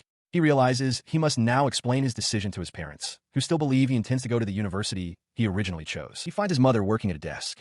She chides him gently, reminding him that he'll be going to university soon and needs to get his act together. He calls out to her, preparing to broach the subject. She turns to him, and with a serious expression, he tells her there is something important he needs to discuss with both her and his father later. Later, standing alone, he steels his resolve. He declares to himself that this spring, he will not be going to university.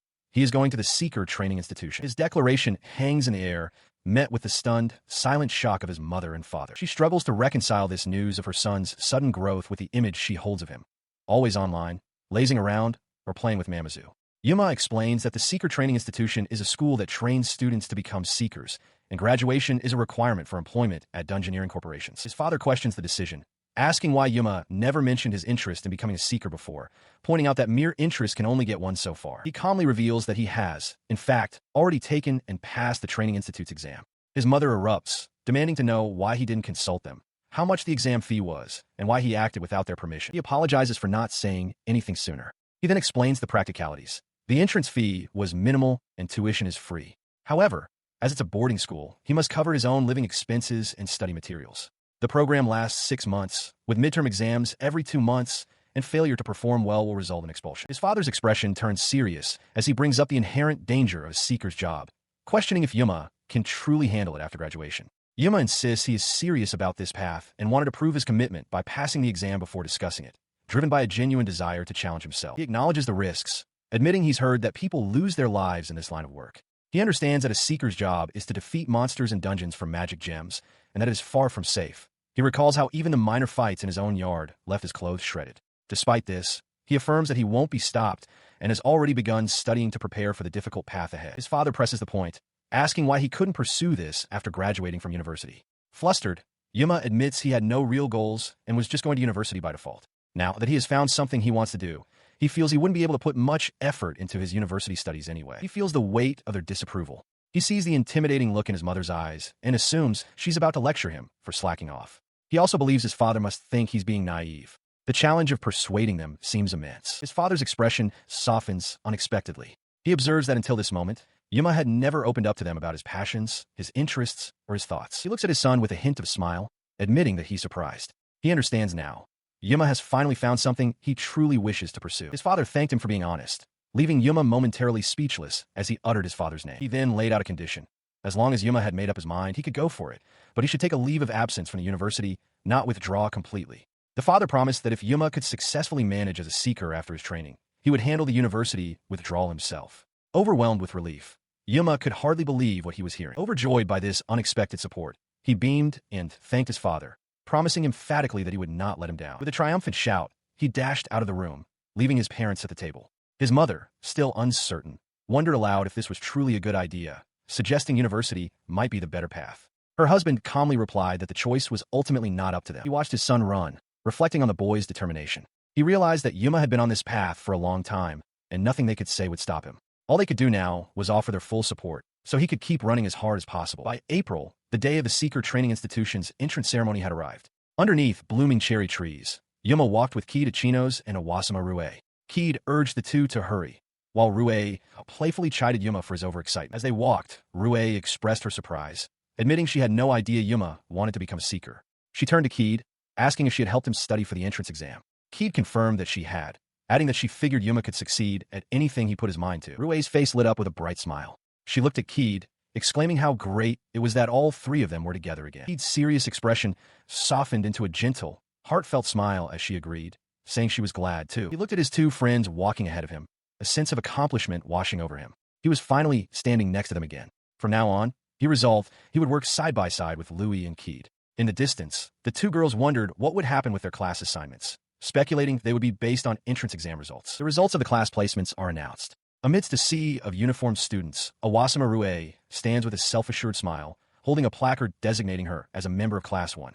Beside her, Kid Chinos' expression is more reserved as she takes in their assignment. Elsewhere in the crowd, however, Yuma's hopes are dashed. He stares blankly ahead, a placard for Class 3 held in his hands. A quiet, disbelieving sound escapes his lips as the reality of his separation from his friends sinks in. A dreadful realization dawns on Yuma Mitaka.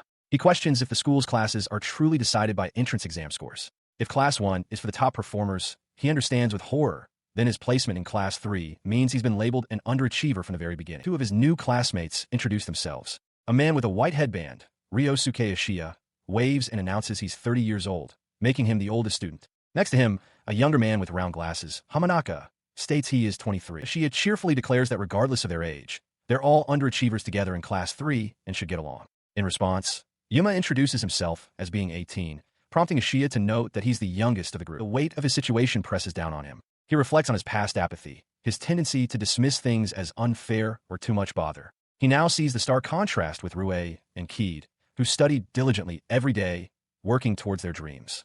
The difference between them is painfully clear. Hamanaka then shares a rumor that Class 1 has 2 students who achieve the highest mana index in the school's history. He identifies one as Kagurazuka Cheyenne, daughter of the renowned Kagurazuka Pharmaceuticals.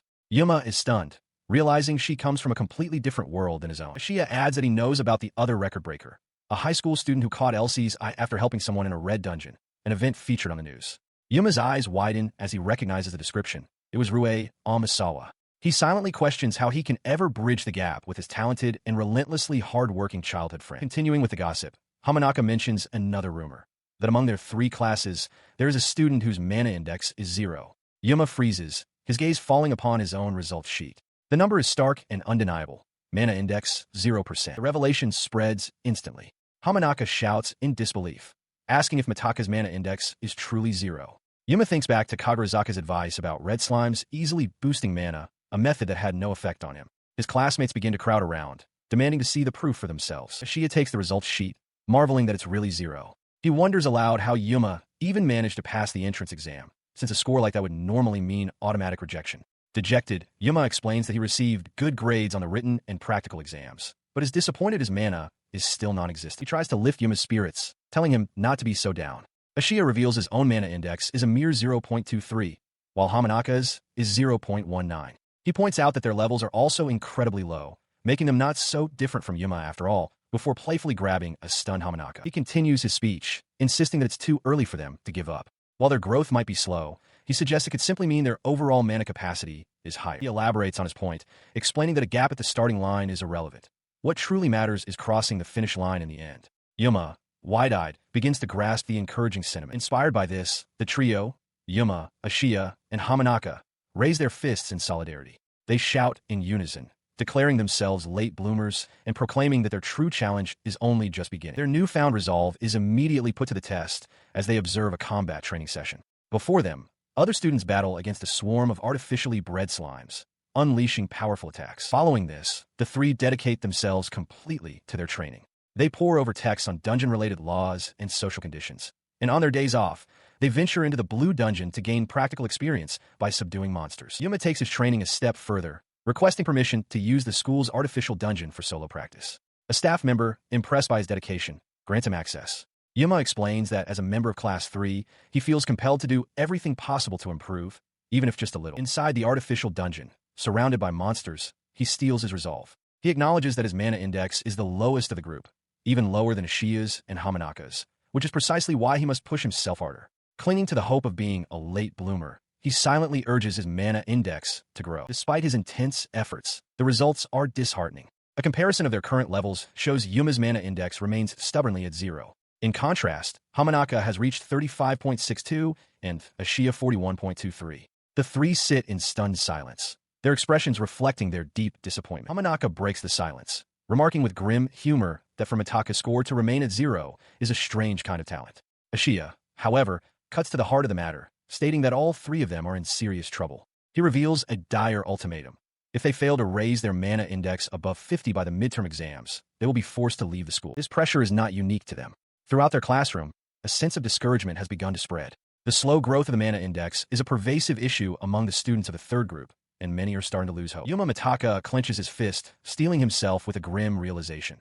This is a world where both effort and talent are necessary to succeed. He glances at his phone, where a message from Keed asks if he's doing his best. He responds with an enthusiastic sticker, affirming that he is, of course, giving it his all. His resolve hardens as he gazes out over the city. He must somehow get through the midterm exams and graduate from SDI with Rue and Keed. Meanwhile, at the International Dungeon Research Organization, Clark Griffin approaches his colleague, Ethan Noble, asking for any new information. Ethan, seated calmly, reports that there is still no information about the Black King anywhere in the world. Clark seems taken aback by the lack of progress, but Ethan turns to him with a confident grin, stating that he has no doubts about the stone tablet. His good mood vanishes when Clark mentions they've been asked to compile opinions on artificial dungeons for a report, specifically regarding the Haku dungeon. Clark gently admonishes him for his obviously displeased expression. Clark explains that a series of accidents related to artificial dungeons has occurred worldwide, and if they don't find a cause, it could lead to more serious situations. Ethan smiles coldly, retorting that it's their own fault for meddling with something like that. He elaborates on his opposition to artificial dungeons, finding the research conducted on monsters within them unacceptable. He questions the hubris of trying to recreate dungeons when so much about them is still unknown, warning that placing too much faith in science will eventually lead to a painful day of reckoning. 2 months pass. At SDI, students gather for a joint class dungeon exploration training exercise. Awasama Rue approaches Yuma, greeting him and confirming that their group is headed to the 3rd underground level of the artificial dungeon. Rue explains to Kagurazuka Cheyenne that their team consists of 15 people selected from the first group. Cheyenne asks if Keed is also going, and Rue confirms it, adding that with 2 savior candidates present, it feels like the aspiring seekers are there to act as their protectors. She explains their training objective to Yuma. They will proceed to the 3rd level, looking at the map and bringing back magic stones. She notes that in real dungeons, the terrain and route are often unknown, making this a simplified exercise. His attention is drawn to the sword at her hip. Rue confirms it's a magic-enhanced weapon, embedded with a magic gem that allows her to channel mana for powerful spells. She then brings up a rumor she heard about him absorbing an unprocessed ruby, adding that she plans to test her new weapon during the training. The gem she acquired in high school from the Red Dungeon is a crimson silver ruby. It is a treasure with a mana index of 700, valued at an estimated 14 million yen. He is taken aback by the fact that her mana index is over 700, allowing her to use such a powerful item with ease. As Rue waves goodbye and walks away, Yuma resolves that he must try harder, or the gap between them will only continue to widen. He decides to head to the monitor room to watch the selected group. Meanwhile, deep in the basement of the SDI building, within the artificial dungeon's 5th floor research area, 2 researchers observe that the training is about to begin on the upper floors. One comments on the vibrations felt even this far down, remarking on the facility's sturdy construction. The senior researcher inquires about the status of 2 creatures, Adamus and Persephone. His subordinate reports that both are calm, though Persephone had been excited earlier. They stand before a reinforced glass enclosure containing 2 massive, centipede-like monsters, confident the barrier will hold.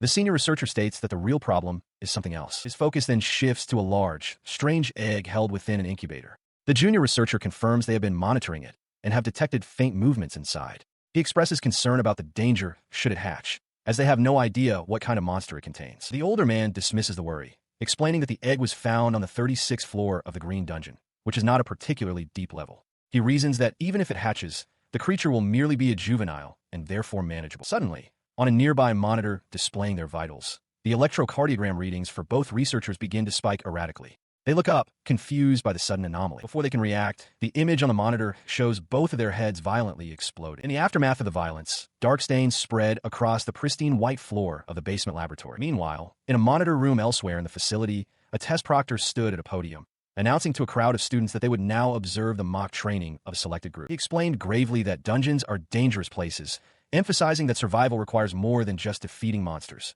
Returning safely is also critical. The proctor warned that some of them might have to leave after the midterm evaluation and urged them to learn about these dangers by watching the session. On the large screens, the session was already underway.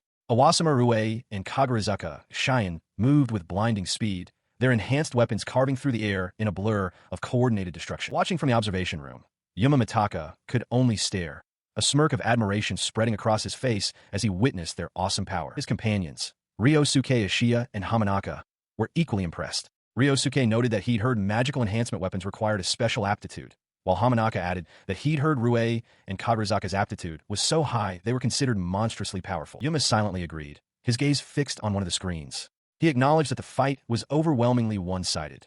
For someone like Rue, this training must be a breeze. His thought was shattered by the sudden shriek of an alarm echoing through the room. An automated voice declared an emergency, instructing everyone to evacuate. The students erupted in confusion, wondering what was happening. The test proctor's voice cut through the rising panic, telling everyone to calm down and that they would begin evacuating from the front row. Yuma's eyes darted to the monitors. He wondered if the others could hear the alarm, but it didn't seem like they understood the situation at all. Inside the artificial dungeon, the world remained silent save for the crunch of rubble underfoot. Awasama Rue and Kagurazuka Cheyenne stood calmly, completely oblivious to the emergency unfolding just outside their training area. Her eyes widened in disbelief as the training ground around her began to violently collapse. Behind her, Kagurazuka Shine shared a look of alarm, the simulated dungeon crumbling into real, dangerous debris. From the observation room, Yuma Mitaka watched the chaos unfold on the monitor. The image of Rue, trapped amidst the falling rubble, reflected starkly in his wide, horrified eye. He suddenly broke away from the evacuating crowd, turning back towards the danger. His classmates called out in confusion and alarm, demanding to know where he was going and pleading for him to return. His face was a mask of grim determination. He had seen it for just a moment, the face of a student falling amidst the wreckage. There was no mistaking it.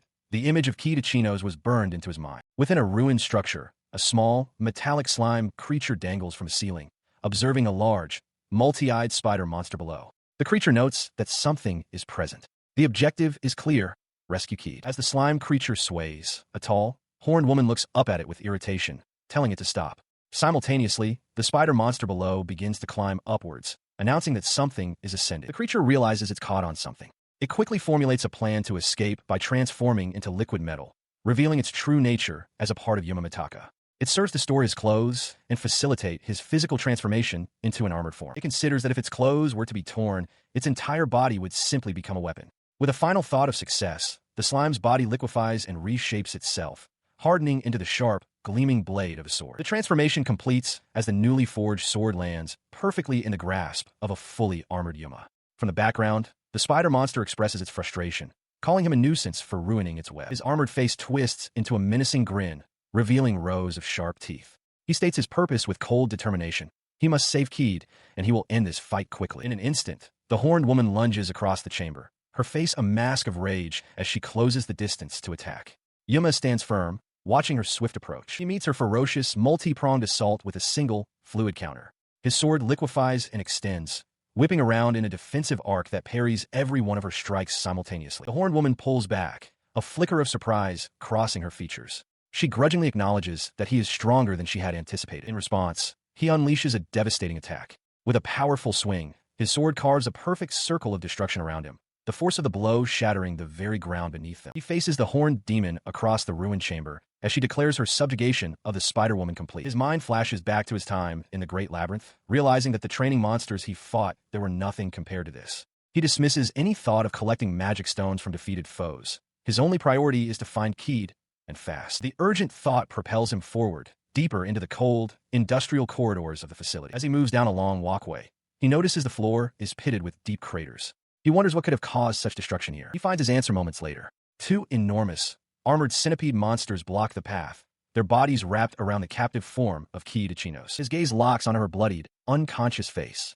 A single, horrified whisper escapes him, "Kid." A guttural roar of pure fury erupts from him as he charges, demanding the creatures get away from her. In an instant, he closes the distance and drives his armored fist directly into the head of the nearest monster. The blow connects with crushing force. He immediately follows up, digging his hands into the creature's carapace to secure a firm grip. With a final, brutal surge of strength, he rips the massive insectoid in two, sending its severed head flying as black ichor splatters across the corridor. His rage subsided as he turned his attention to Kid, who lay motionless on the rubble-strewn floor. Barely conscious, she wondered what to do, feeling as though she might die alone. Kneeling beside her, a hulking, armored figure expressed immense relief that she was still alive. But then, a wave of confusion washed over him. He questioned his own condition, wondering what injuries he had sustained and why his movements felt so strange. His concern remained fixed on her still form. Kid's eyes were closed, her face bruised and bloodied from the earlier assault. He watched over her, realizing she was completely oblivious to his presence, lost in a deep, unresponsive sleep. Suddenly, the monster's perspective vanished, replaced by his own human self.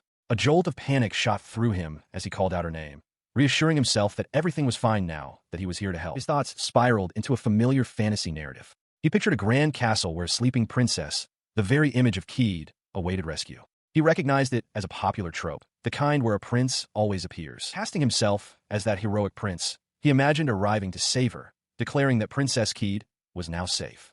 As this vision played out, the real Kid began to stir, a faint sound reaching her ears as she wondered if it was Yuma. The heroic fantasy shattered. Instead of a prince, the monstrous, armored creature held her in its grasp. Her eyes shot open, filled with pure terror as a silent scream caught in her throat. Finding her voice, she cried out in alarm, demanding to know what had happened and pleading with the creature to get a hold of itself. Her words seemed to break through. The figure glanced down at its own monstrous hand, then back at her. The horrifying truth crashed down upon him. He was the monster. He could only manage a quiet apology to the terrified Keed. His monstrous form grapples with the giant centipede, shocked that it is still alive. The creature thrashes in his grip as he struggles to hold on, roaring for it to release him. With a final, desperate heave, he smashes the centipede into the floor with enough force to shatter the walkway. The beast plummets into the darkness below as a scream echoes up from the chasm, leaving the unconscious Keed lying nearby. Elsewhere, Kagurazuka, Cheyenne's group, hears the tremendous crash. She signals for them to investigate, and they rush down the corridor to find Keed on the ground. Awasama Rue quickly checks on her, relieved to find that she is still alive. With Ryosuke Ishiya now carrying Keed, Kagurazuka decides against retreating. She instructs the group to proceed with caution, warning that they cannot afford to encounter another monster, as it would surely mean their end. As they press forward, Hamanaka admits to Ryosuke that he is unarmed and is relying on him to secure their route. Ryosuke accepts the responsibility without hesitation, telling him to leave it to him. The two run ahead, navigating the treacherous metal bridge, its surface dangerously compromised by several large, gaping holes. The damaged structure groans under the strain, and small fragments of debris begin to rain down from the ceiling above. Having fallen through the floor, Yuma lands amidst a pile of rubble. He recognizes his surroundings as the 5th floor and realizes he must hurry back to the 4th to help Keed, noting that the centipede monster is up to something terrible. His thoughts are cut short by a sudden movement. He looks up in alarm at the husk of the defeated monster as something begins to stir within its shattered carapace. From the wreckage emerges a new, slender, humanoid insectoid figure, flanked by the 2 massive centipede bodies. Yuma stares in utter disbelief, questioning what these new creatures could possibly be. Amidst a blaring alarm, Awasama Rei urges her companions to remain calm and assess the situation. The grave news arrives. Ichinos has fallen. Without hesitation, Rue declares she is going down to help and instructs everyone else to evacuate. Ryosuke Ishiya and Hamanaka start to follow, agreeing they should also go. She turns to them with a stern expression, telling them not to worry. She believes it will be faster for her to go alone. Kagurazuka Shine interjects, stating that if the gap in abilities is the deciding factor, then she is going as well. Ryosuke and Hamanaka concede that the difference in power between them and the 2 girls is too great. Rue accepts Kagurazuka's help and instructs the boys to inform the security explorers of their descent. Ryosuke agrees, wishing them both to be careful. Kagurazuka thanks her, affirming it is her duty to help her classmates. The 2 leap down into the chasm of rubble. As they descend into the gloom, Rue announces she will use her magic to brighten the path. They land in the ruined area below. Kagurazuka questions why their friends aren't there, as they should have landed in this spot. Crouching down, Rue spots something grim on the ground and points it out, a trail of blood. Her eyes narrow as she pieces together the evidence. She concludes they didn't leave on their own. They were dragged away while injured. The chilling realization sets in. Keed is in danger. They must hurry into the darkness ahead. Meanwhile, at an entrance, Yuma Mitaka schemes to blend in with the crowd and slip into the dungeon. He approaches a security guard, feigning concern for a friend inside. But his attempt is cut short as the guard confronts him, demanding to know what he is doing there. The guard sternly informs him that the students inside will be rescued by them. He orders Yuma to follow the teacher's instructions and evacuate to safety. His face hardens with resolve. Yuma understands that the security explorers won't prioritize a search for Keed specifically. He realizes that if that's the case, he cannot leave it to anyone else. He has to go himself. He stood, arms crossed, his mind racing to find a way into the dungeon without being noticed. His gaze then settled on a cart of equipment being prepared for transport, and an idea began to form. Realizing he could blend in with the supplies, he quickly ducked down, concealing himself between 2 large rolling carts. Nearby, a strange, armored creature began to exude a black, liquid-like substance from its body. The creature then dissolved completely into the viscous fluid. With swift movements, he scooped the liquefied form into a bag, securing his prize. He had succeeded. Now he could focus on his true goal, thinking, "Wait for me, Keed, I'm coming to help you." Meanwhile, deep within the SDI Artificial Dungeon's 5th-level research area, a security team surveyed a scene of utter devastation.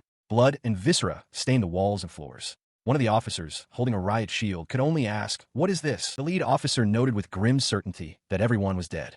His subordinate pointed toward the shattered containment unit, observing that the reinforced glass was broken and there were no monsters inside. His eyes widened in horror as the implication became clear. The monsters were not gone. They were outside. A massive, multi-eyed spider creature loomed over him. Before he could react, the creature lunged. Another officer rushed forward, shouting that he was coming to help, but a massive, segmented tail erupted from below, impaling him through the chest. Another guard screamed as he was similarly struck down. The carnage was orchestrated by a single, towering insectoid humanoid. It stood amidst the destruction, its blade-like arms dripping with blood, before turning its attention towards a new target down the corridor. The creature Yuma had captured was no ordinary monster. It had been held in the SDI Setagaya main office's high-risk creature observation lab. In a wrecked corridor, a massive, multi-eyed spider creature stands over the motionless body of a security officer, its sharp legs planted firmly amidst the rubble. Elsewhere, an SDI staff member hands a large equipment bag to two explorers, instructing them to carry inside. One of the men complains about the immense weight, while his companion agrees it's a two-person job before quietly apologizing to his uncle. Concealed within the bag, Yuma Mitaka reflects that he has successfully snuck in. He realizes the bag is so heavy because he's inside it. Unable to see his surroundings, his thoughts turn to Keed, and he wonders where she is. He continues to listen from his hiding spot, overhearing that while most people are safe, one person fell through a crumbling floor to the 4th level, and 3 others went down to provide assistance. The 2 explorers proceed down a long hallway, one ordering others to evacuate to the upper levels as they are heading to the 4th floor. Inside the bag, Yuma realizes with certainty that Keed is on that very floor, strengthening his resolve to continue. They have arrived at the 4th underground level of the SDI internal artificial dungeon. Suddenly, the bag zipper begins to slide open. As Yuma panics, a shout rings out from outside. A monster has appeared, and everyone is ordered to grab their weapons. Seizing the opportunity, Yuma slips out of the bag unnoticed. The 2 explorers have their backs to him, weapons drawn as they face the threat down the corridor.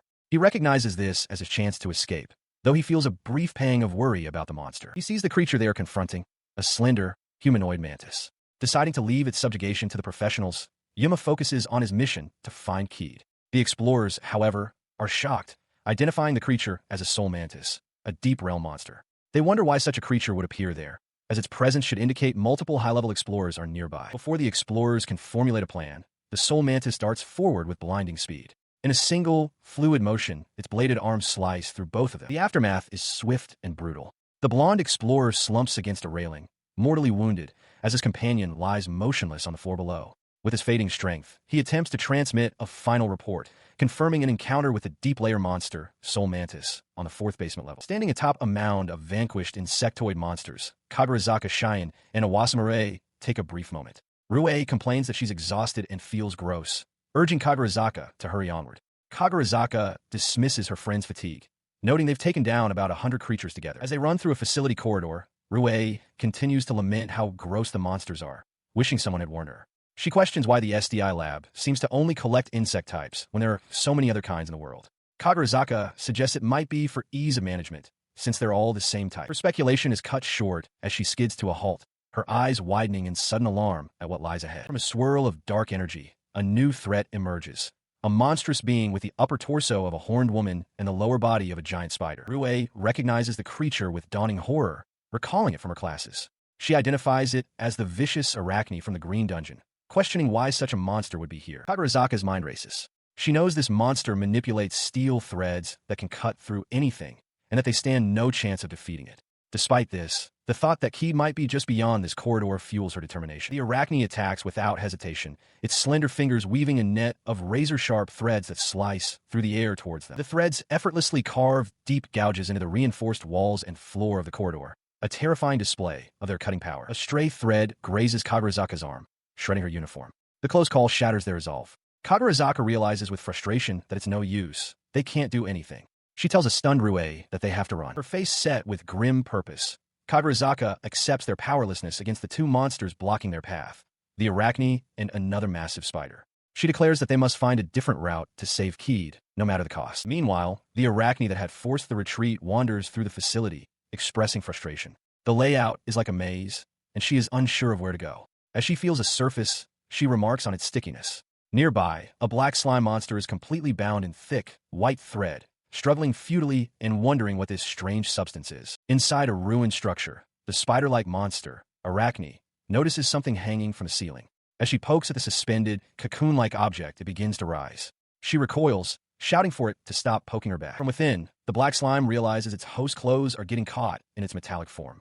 To avoid tearing them, it decides to transform its entire body into a single, sharp blade, successfully escaping its confinement. Having reformed into a full, armored humanoid shape, he confronts Arachne, fuming. He tells her she has some nerve for poking and shoving him.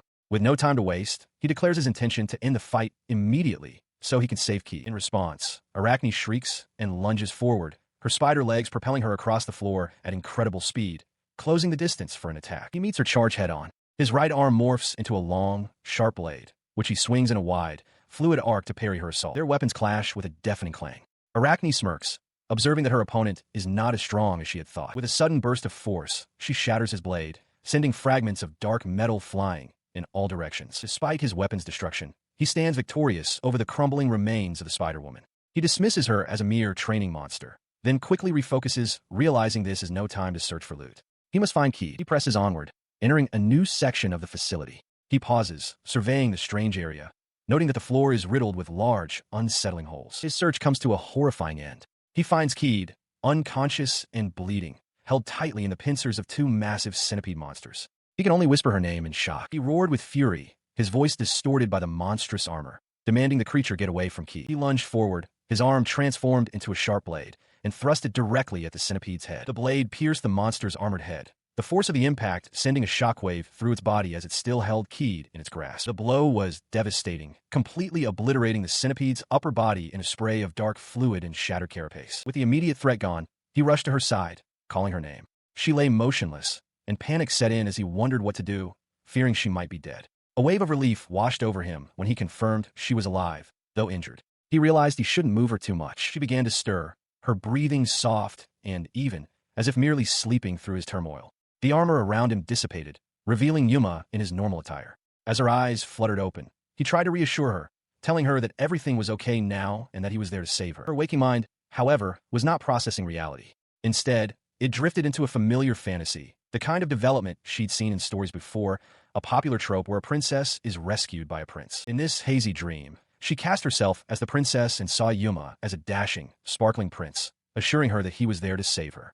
Back in the ruined dungeon, her eyes remained unfocused as she weakly uttered his name. But the image her mind finally focused on was not that of a prince. Looming over her was the terrifying, monstrous form of the black slime. A piercing scream of pure terror escaped her lips. Her scream snapped him back to attention. He called out her name, asking what was wrong. Then, looking at his own armored hand, he understood. His monster form was the source of her fear. Apologizing quietly, he resolved that he needed to get her to a safe place immediately. He recoils in shock as the massive centipede monster, which he believed defeated, stirs. To his horror, it's still alive. The creature's appendage closes around him, and he struggles against its grip, demanding to be released. The monster slams him downward with immense force, shattering the floor beneath him. He plummets through the newly formed crater, a cry echoing as he falls toward the level below, where Keed lies motionless. Elsewhere in the dungeon, the sound of the impact startles Kagurizaka Cheyenne.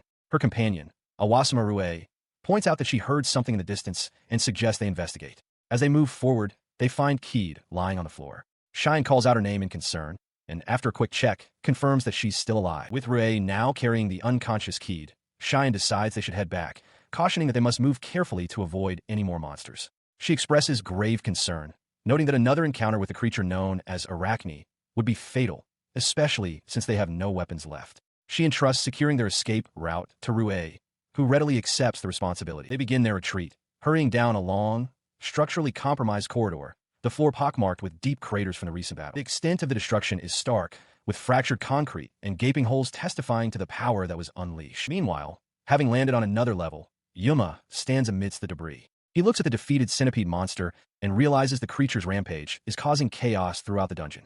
His thoughts turn immediately to Keed, and a sense of urgency grips him. He must hurry back to the 4th floor to save her. He surveys his new location, wondering if he has fallen to the 5th floor. Suddenly, a presence catches his attention, and he snaps his head to the side. Before him stands a regal, insectoid humanoid, its slender form flanked by the massive bodies of two more centipede creatures.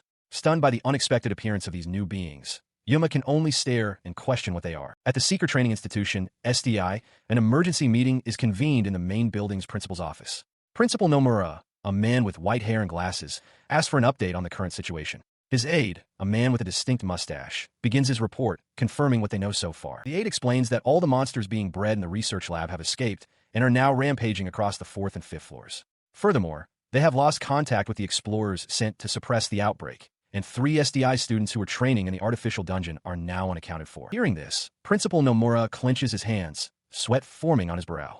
He realizes that if any harm comes to the students, the incident will become a major crisis, one that could escalate to the point of needing aid from the International Dungeon Association and threaten the very existence of the SDI. He asks what countermeasures are being taken. The aide reports that they have contacted the Ministry of Defense and the police, and that an evacuation of nearby residents has begun. They have also reached out to the L Shield Company, which is dispatching a team of high-ranking explorers. The principal then presses for information on the escaped monsters. The aide consults his tablet, identifying 3 particularly dangerous types. The first is the Patriot, a creature from the 50th dungeon floor with an incredibly hard shell, said to be as durable as a missile silo and resistant to magic. He wonders how such a creature could be defeated, but muses that the high-ranking explorers should handle it easily. Deep within the facility, the insectoid humanoid creature confronts a Patriot.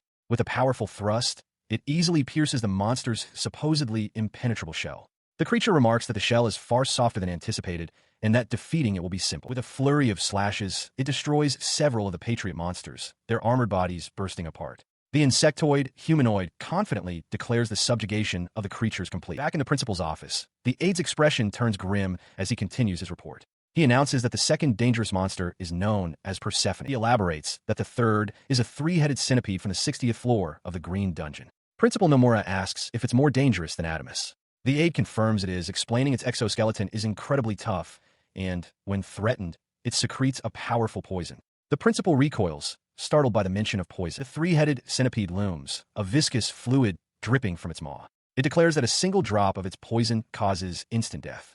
Nearby, the insectoid humanoid freezes, its confident demeanor shattered by the sudden, lethal threat. The 3-headed centipede's poison is so lethal that engaging it in close-quarters combat is a suicidal act. The only viable strategy is for multiple seekers to attack with magic from safe distance. Meanwhile, at the SDI, Principal Nomura sits at his desk, consumed by worry. He wonders how long it will take for the L-Shield explorers to arrive, and more importantly, if the students can survive until then. Back in the dungeon, the insectoid humanoid is locked in a different struggle.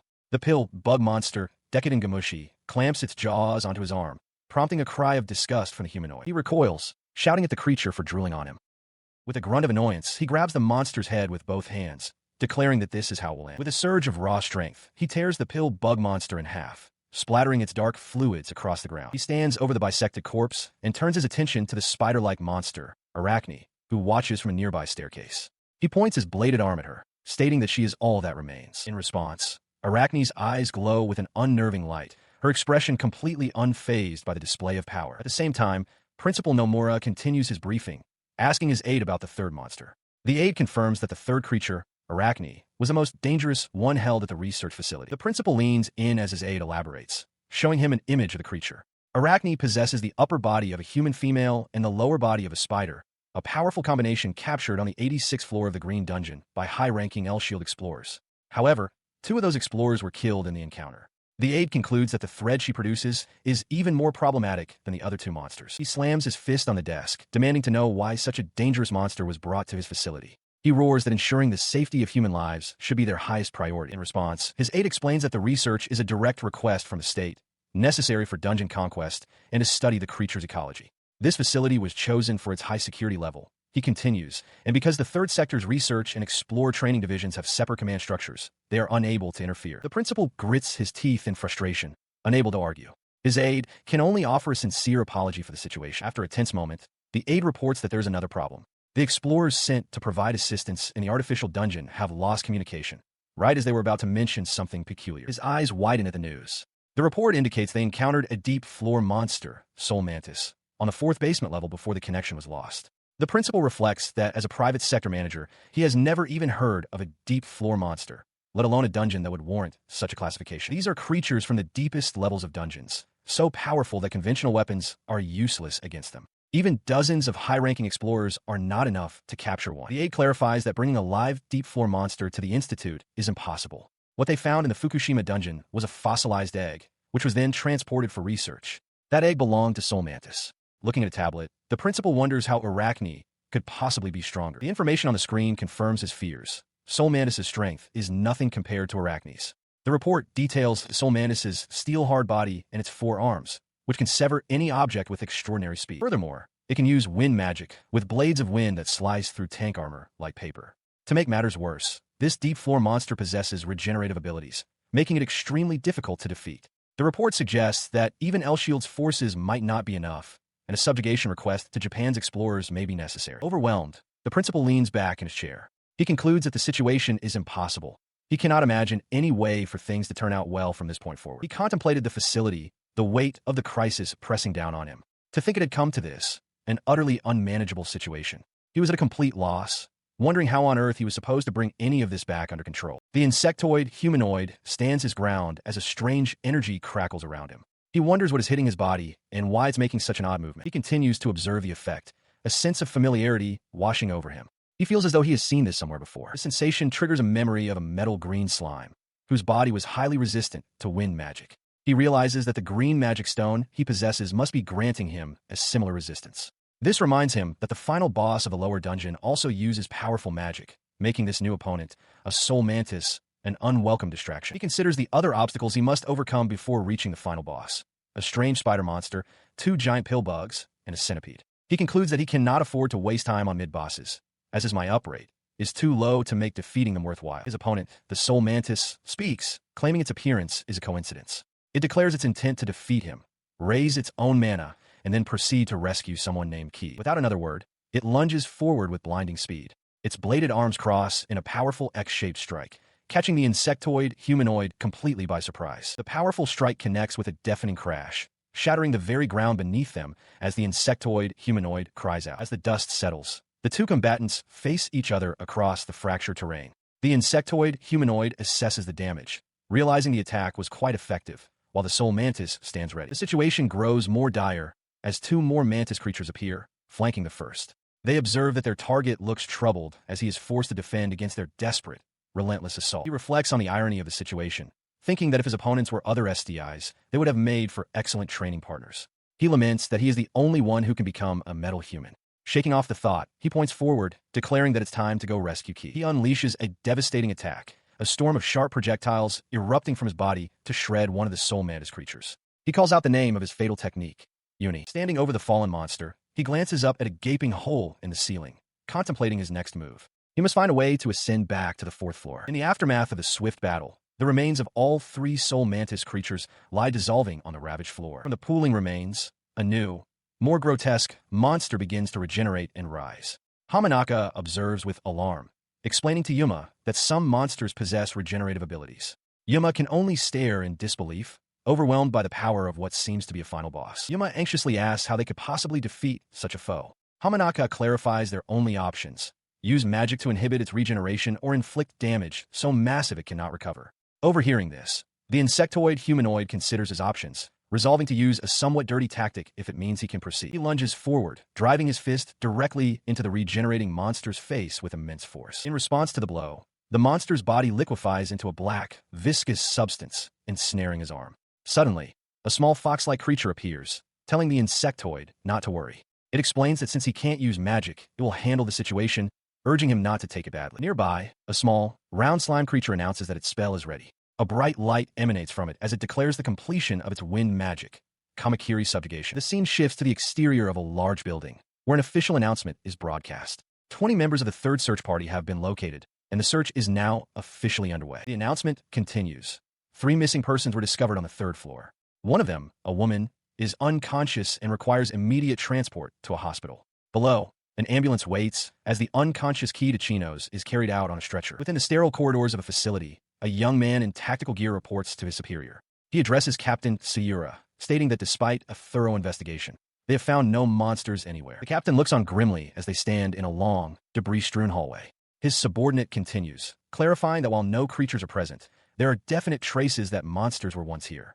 He adds that there is something else as well. Their attention is drawn to the end of the hall, where a massive circular gate or fan has been completely shattered. The subordinate confirms that the immense scalar, the crack in the structure, is evidence of a battle, specifically the aftermath of a powerful wind magic attack. He elaborates, stating with certainty that a soul mantis hatched within this artificial dungeon. He remarks on the incredible power that must have been unleashed. Captain Sayura gazes down at the widespread destruction, his expression hardening. He internally questions the scene before him, finding no reason why someone would need to use magic of this magnitude, and repeatedly at that, against a mere soul mantis. The full extent of the damage is revealed, a colossal fissure torn through the very foundation of the level. Standing at the edge of the chasm, the subordinate wonders aloud just what kind of battle took place here to warrant such devastation. 1 week after the incident, Yuma Mitaka visits Ki de Chinos in her hospital room. He asks if she is all right. She reassures him that she is, explaining she was only hospitalized for observation and is full of energy. She then turns the question back to him, asking about his own well-being. She sincerely thanks him for saving both her and Rue. Flustered, Yuma brushes it off, but his expression reveals a deeper preoccupation as he considers the events that followed. It was later pieced together that one of his spawned slime kamakiri, a small creature with rabbit-like ears, had cleverly used the walls to climb to the 4th floor, scurried about until it located the rescue team, and then escaped before it could be found. This version of events, however, was not what was publicly known. In the present, Ryosuke and Hamanaka inform a stunned Yuma that they were the ones who rescued Amisawa and Kagurazaka. He turns back to Kid in disbelief, asking if the entire battle with his wind magic kamakiri was already over by the time the others arrived. The truth of the situation becomes clear at a formal ceremony. Kagurazaka and Rue are publicly honored by the state for saving students during the Demon's Labyrinth incident, praised for their teamwork. Rue accepts the honor with a grateful smile. From the audience, Ryosuke Ashiya remarks on how amazing they are, having gone deep into the dungeon to save a girl while he was stuck in the restroom with a stomachache. Hamanaka attempts to console him, saying it couldn't be helped. He clenches his fist in frustration, admitting that while he had intended to help Ichinos, he couldn't use magic anyway. Yuma listens to his friend's lament in silence. Meanwhile, Kagurazaka and Rue are surrounded by admirers. Hamanaka observes that they're already drawing attention from major corporations, securing a bright future for themselves after graduation. Yuma watches the scene with a grim, unreadable expression. Overwhelmed, he turns and walks away from the crowd. Kid and Hamanaka notice his abrupt departure and call out his name, asking what's wrong. He quietly dismisses their concern, saying it's nothing as he continues to leave. He sits by Kid Ichinos' bedside as she recovers. She tells him that something strange happened during the incident. While she has no memory of events after the floor collapsed, she recalls one specific thing. Her words catch him off guard. She continues, explaining that she felt as if she heard a bewitching voice, a statement that causes him to spit out his drink in shock. She asks what's wrong, oblivious to the memory of a demonic shadow looming over her. He quickly realizes she's referring to the demon's voice and thinks to himself that it's a relief she doesn't remember clearly. He dismisses her concerns, claiming it must be her imagination since demons don't enter dungeons. She seems to accept his explanation, quietly pondering what she could have heard. He watches her, the thought echoing in his mind that even though he managed to save her, he was ultimately powerless. The thought of his powerlessness solidifies his resolve. Now dressed in his explorer uniform, he states his intention plainly. He is withdrawing. His decision made, he stands before an official in an office. The man asks if he is certain about withdrawing. Yuma confirms. The official then suggests one last mana index check, reminding him that his score hasn't increased by even 1/10 of a point in 2 months. He pleads desperately, leaning over the desk and begging for just one more measurement. He insists that he can do it, that he's not a beast, just clumsy. The official remains unmoved, his expression severe. He tells Yuma that he's still young and should give up, as it's obvious he has no talent. He lectures that being an explorer is a dangerous job, and with Yuma's lack of ability, he would only get himself killed and become a nuisance to everyone around him. He tries to protest, insisting his body is fine, but the official cuts him off. With an imposing shadow cast over his face, the man states that what explorers need is talent, the overwhelming power to crush monsters. He declares that Yuma decisively lacks that power and hands him a withdrawal notice. With that final declaration, the official dismisses him. Yuma walks away down the hall, clutching the paper that confirms his withdrawal from the program. A new day dawns over the sprawling cityscape, the sun's rays breaking through the clouds. Outside a quiet residence, the cheerful dog Mamizu bounds through the yard, leaping with excitement before landing neatly on a second-floor balcony. Inside, Yuma Mitaka idles away the hours, moving listlessly from his phone on the couch to the floor, before finally getting to his feet. He takes a drink, his eyes drifting to a calendar. A sudden shock jolts through him as he realizes with disbelief that it has already been a month since he left the SDI. He stares at a handwritten sign on his wall. Aim to be a first-rate explorer. He reflects on his initial resolve to work hard every day after leaving the SDI, but admits to himself that he has simply slipped back into his lazy high school habits, failing to live up to his own goals. He had thought that gaining the power to transform into a monster would be enough to become a great explorer, but now understands that reality is not so simple. His mind wanders over the bureaucratic hurdles, obtaining permits from local governments to enter dungeons, the tedious work of investigating conditions, and the necessity of consuming magic stones. He was terrified of his physical condition being discovered. The only silver lining, he muses, was that his subjugation count for strange monsters remained at 0. Just then, a message arrives on a phone. It's from Kid Ichinos, asking if Yuma is awake. She announces she's on break from the SDI and is coming home for the first time in a while, inviting him to eat together. Later, at a diner, Kid remarks that she expected him to be more depressed after leaving the SDI, but he seems surprisingly cheerful. She teases that she was looking forward to his arrival, so she could gloat, but he insists it's no laughing matter. Flustered, Yuma admits that he's actually very happy to see her. She asks about his plans, recalling he was supposed to return to university in the fall. Yuma confirms her memory is correct, but explains that he has submitted a request for a leave of absence. He sat with his parents, finally explaining his conclusion. He would return to university for the fall semester. It was a decision made after much consultation with them, following his departure from the SDI. He had accepted that he could never become an explorer It was simply not meant to be. The memory of his conversation with Keed and Rue surfaced. Keed had asked how he was doing, but Rue, brimming with excitement, quickly announced that her mana index had grown to 700. She then revealed she had already secured a provisional job offer from a medical venture company called MARRIES, leaving him stunned at her rapid success. She wasn't finished, triumphantly adding that her mana index was now over 1,500, a number that left him utterly speechless. He then put Rue's achievement into perspective, explaining that a score of 200 was needed to graduate from the SDI, a feat no one had ever accomplished. She continued, revealing that Rue had wanted to join the company LCID, and they were just as eager to recruit her. The realization that his friend was being scouted by a super elite, industry-leading corporation struck him hard. The weight of their success had crushed him, forcing him to his knees. He once again felt the immense gap between them, a painful reminder that while they strode confidently into the future, he was being left behind. But Keed's words had offered a different perspective. She admitted she was disappointed when he left the SDI, but she always believed he would find a path that suited him. With a warm smile, she encouraged him to do his best. Lying in his room, he mulled over the idea of a path that suited him. His thoughts drifted back to when he was leaving his old job, how Ryosuke and Hamanaka had told him not to be so dejected. Ryosuke had tried to cheer him up, insisting he shouldn't let others' opinions get to him. He reminded Yuma that everyone has their own strengths and weaknesses. He then shared his own plans, declaring his return to his previous job as a carpenter, a role he felt suited his personality. Hamanaka, in turn, mentioned that he would also re-enter society and search for a job related to dungeons. Listening to them, Yuma felt a sense of admiration. Though their paths diverged, their determination to do their best was inspiring. Hamanaka then turned the conversation to him, asking how one could find a dungeon-related job without graduating from the SDI. He acknowledged that while major companies might be out of reach, there were certainly opportunities at smaller and medium-sized businesses. He decided to act on the idea, sending a message to Hamanaka. He asked for more details about the small and medium-sized dungeon-related companies they had talked about. Hamanaka quickly replied, agreeing to send over the job data he had gathered. As he reviewed the information, his thoughts drifted to his past. He questioned why he had kept his SDI withdrawal notice for so long, realizing it was a remnant of a time when he was deeply depressed and had no lingering attachments. He acknowledged the disadvantages he faced: no mana, an incomplete SDI education, but this felt like his final opportunity. His parents had given him a 2-month deadline after his university graduation to find work. Failure meant abandoning his dream for a conventional job.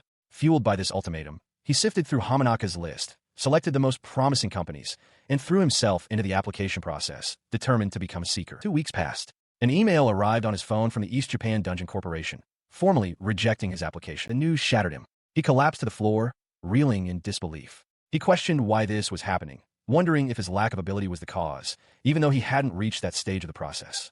The overwhelming string of rejections left him in utter despair. 1 month has passed since Yuma Mitaka began his job search. Sitting at his desk, he reviews an email from a company called GIG, informing him that he has passed the initial document screening.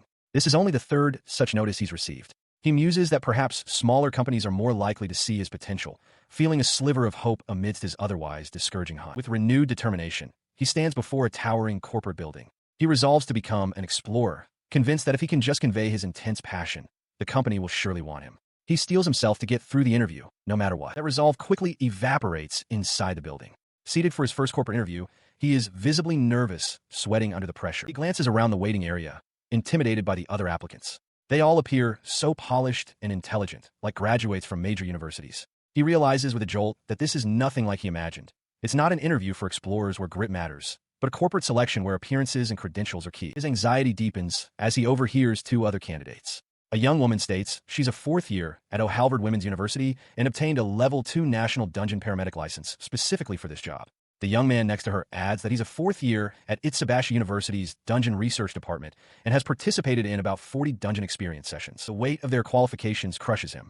He realizes that intelligence is a crucial requirement here. Panic sets in as he contrasts their prestigious university backgrounds with his own from Haruki High, feeling utterly outclassed and unprepared. When his turn finally arrives, he stands trembling before the interview panel. He introduces himself as Yuma Mitaka from Haruki High School and admits he has no special knowledge or qualifications. He tries to compensate by stressing that he has entered dungeons many times and is eager to apply that experience. One of the interviewers notes his age, 18, and comments that they can feel his passion, which is rare among the older university students.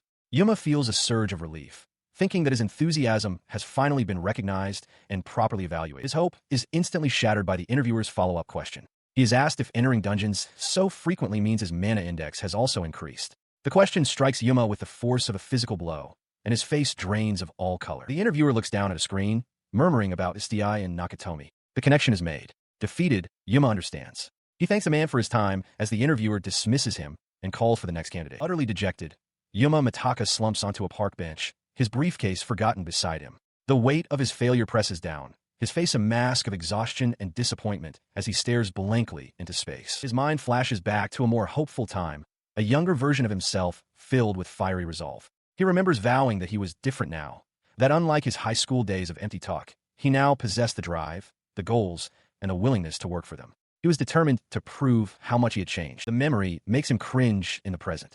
He buries his face in his hands, overwhelmed with shame. He calls himself an idiot for his past naivete, for thinking society was so simple. The boastful words of his younger self echo mockingly in his mind. He then recalls a conversation with his parents. His mother had questioned if he was truly capable of working as a seeker, suggesting it would be more stable to attend university and find a regular job.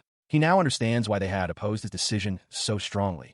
He had misjudged everything. As he wallows in despair, a can of coffee is offered to him. He looks up to see a young man with a neat bowl cut and distinctive hair clips, who smiles and remarks that Yuma looks like he's about to die. Startled, Yuma accepts the drink with a quiet word of thanks, wondering who this stranger could be. The young man sits beside him on the bench and explains that he was also at the GIG company interview just a little while ago. He continues, telling Yuma that it's no good getting so depressed after failing just once. He says he saw Yuma's dejected expression during the interview and was worried, suggesting they both have some coffee to calm down. Taking a sip of the coffee, Yuma asks the man if he's from the Kansai region. The stranger replies that he's actually from Chiba, but his accent often leads people to make that mistake. The man then asks Yuma his age. When Yuma confirms he is 18, the stranger expresses surprise, realizing it means Yuma is trying to get a job with a dungeon company immediately after graduating high school. Yuma affirms that this is the case. Yuma admits that he hadn't realized it would be so difficult, imagining it would be a more dangerous but lower-paying job.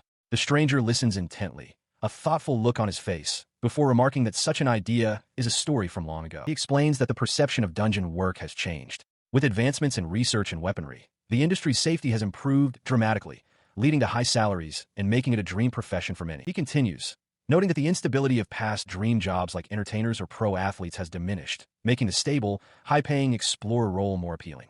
As Yuma listens, his shoulders slump. He realizes how little he truly knew, wondering what he had been doing all this time. Seeing Yuma's dejection, the young man smiles reassuringly, telling him not to get so down. He adds that there's no need to be fixated on this one particular company. He then introduces himself with a confident grin. His name is Tennoji Akito. He suggests that if they both manage to get jobs, they should meet again on-site someday. The introduction catches Yuma off guard. He thinks to himself that with such strong communication skills, Tennoji is sure to pass. But Tennoji then admits that he, too, was rejected, despite it being his dream job. Yuma is stunned by the confession. Yuma processes this new information, contemplating the qualifications needed to be a dungeon rescuer. He realizes he knows nothing beyond what was covered in his ST classes, recalling that Awasama Rue also seemed far more knowledgeable. A small sense of relief washes over him. This odd person was just trying to cheer him up, and it seems to have worked. With their conversation concluded, Yuma parts ways with Tennoji. His steps carry him into a nearby bookstore, his mind clearly set on finding some answers. In a library, surrounded by towering shelves, Yuma Mitaka studies texts on becoming an explorer. He pores over titles about monster subjugation, earning money from magic stones, and corporate dungeon strategies, seeking a path into this new world. His research leads him to a job center, but the reality is harsh. A clerk informs him of his shortcomings, and he reflects bitterly on his lack of academic background and experience. He feels he has nothing to offer and resolves not to face another interview in shame. At his second interview, he faces a skeptical hiring manager. Yuma explains that he possesses mana, but the interviewer notes that every company is looking for someone who can contribute immediately. Though Yuma insists he is willing to study hard, the man seems unconvinced, lamenting the increased burden on companies. The third interview proves just as fruitless. The interviewer points out that while most high school graduates have a mana index, his is 0. She explains that while they legally cannot reject him on that basis, it is a severe practical handicap. With another appointment scheduled, she dismisses him, suggesting he reapply after graduating from university. Crushed by total rejection, he collapses to his knees in despair. He possesses the power to be a hero, yet he can't even secure a job hunting slimes. Frantically, he pulls out his phone, desperately searching for any available position. His search for Explore Jobs yields a promising result. Listings at the Public Employment Security Office, known as Hello Work. A spark of hope ignites within him. Following this lead, he arrives at the Hello Work office. He asks the clerk if they have any openings for explorers. She confirms that they do, but cautions that it is a difficult field to enter. She continues her explanation, stating that the companies posting such jobs are often small and weak, with no guarantee of meeting standard conditions. Furthermore, she clarifies that they cannot introduce him to any company for an interview without a formal referral. His patience worn thin, he cuts her off with a desperate plea. He doesn't care about the company's size or age. He just wants to broaden his options. With fierce determination in his eyes, he begs her for an Explore job post. Moved by his intensity, the clerk hands him a large envelope containing a job posting. With a quiet word of thanks, Yuma takes the document and walks away, his expression a mixture of exhaustion and grim resolve. The employment clerk explains the rack of pamphlets, noting that they are job advertisements brought in directly by companies. She clarifies that these are often placed here to appeal to job seekers because they have few applicants, and adds that some of them are related to dungeons. He picks up one of the flyers, his eyes scanning the details. As he reads, a particular name catches his attention, causing him to pause. The advertisement is for a company called D Incorporated, featuring a crudely drawn, friendly-looking mascot waving enthusiastically. He recognizes the name instantly. It's the same company, D Incorporated, that had sent him an email. He had initially dismissed it, assuming it was a small-scale operation with a low salary. The poor working conditions and lack of competition were the very reasons he had excluded it from his search. A grim thought crosses his mind. He had been meticulously selecting companies with the best conditions first, but he begins to wonder if that entire approach was flawed from start. He realizes with a jolt that his judgment has been clouded by exhaustion. Instead of applying to companies with poor conditions in order, he should have been choosing the best among those that would actually accept him. With a renewed, albeit desperate, sense of purpose, he decides to apply. Right now, he just wants the security of being accepted somewhere, anywhere. Following the address on the flyer, he arrives at a rather old building in the city. He looks up at the weathered facade, wondering if this could possibly be the right place. He steps inside, finding himself not in an office, but in a cluttered space that looks more like a storeroom. Boxes are piled high, and a steep, rickety-looking staircase leads upwards. He questions if this is truly the office. He calls out, announcing that he is Yuma Mitaka, here for an interview. From behind a closed door, a cheerful voice replies, telling him to wait just a moment. He stands in the cluttered office as the door slides open, revealing a young woman with long, light hair. She apologizes for the state of the place and cheerfully ushers him inside. He formally states he is here for the interview, but she quickly clarifies that she is not the one conducting it. She smiles with a carefree, almost whimsical expression. She then explains that she is merely an office worker, handling accounting and general affairs, and that the president will be the one conducting the interview. Turning towards the back of the office, she calls out for the president, telling him the interviewee has arrived and that he needs to wake up. The announcement leaves Yuma utterly stunned. His face breaks out in a nervous sweat as he glances at the time, bewildered by the turn of events. From behind a desk piled high with books, a large, muscular man rises. With an intimidating presence, he acknowledges the visitor and gruffly tells him to take a seat, causing Yuma to flinch in shock. Inside the offices of D Minor, a powerfully built man with spiky dark hair introduces himself as the company president, Kanzaki Jintaro. He gestures toward the young woman with long, light hair beside him, presenting her as his daughter, Kanzaki Maika. The scene shifts to Yuma Mitaka's job interview. A flustered interviewer in a suit urges him to relax, insisting there's no need for such tension just because the president is muscular, before formally handing over Yuma's resume. As President Kanzaki examines the document, Yuma's anxiety spikes. He tries to compose himself, but the president's intense gaze only makes him more self-conscious. A smirk plays on Kanzaki's lips as he notes that the young man smells faintly of alcohol. He looks up, asking him his age. Upon hearing he is 18, the president remarks that it's unusual for a high school graduate to be applying, as most candidates from the area are either university students or already established in the workforce. Kanzaki continues, questioning why someone so young with a high mana index would already be seeking employment. Yuma is taken aback, stammering that his mana index is 0. The president simply points to the resume, noting Yuma's withdrawal from SDI, which implies his mana doesn't meet the baseline. A sense of dread washes over Yuma. He feels this interview is proceeding just like all the others. He is certain it will end in another rejection. Elsewhere, 2 other company officials review an application. The man points out the candidate has no qualifications, education, or experience. His colleague agrees, adding that with a mana index of 0, the situation is realistically hopeless. The weight of this reality crushes Yuma. He begins to despair, believing there may not be a single dungeon-related company willing to hire someone like him, someone without mana. His thoughts spiral. A single bead of sweat traces a path down his temple as he wonders if this is the end of the line, if he must finally give up. This internal turmoil becomes visible on his face. President Kanzaki's expression shifts to one of concern as he breaks the silence, asking, "What's wrong?" He sat rigidly, hands clasped in his lap, and stammered a question to the imposing man before him. He asked if it was truly possible to work with such a low mana level. The president, Kanzaki Jintaro, simply grunted in response, his skeptical expression confirming Yuma's fears. To his surprise, however, the president dismissed the concern entirely. He stated that their company didn't particularly care about the mana index. Yuma could simply work his way up. A wave of relief washed over Yuma, who thought he'd gotten lucky, as Kanzaki watched him thoughtfully. His relief was short-lived. Kanzaki suddenly slammed his hand on the desk, and leaned forward, his voice booming. He declared that there was something far more important he needed to ask. Pointing directly at the startled applicant, he demanded to know why Yuma wanted to become an explorer.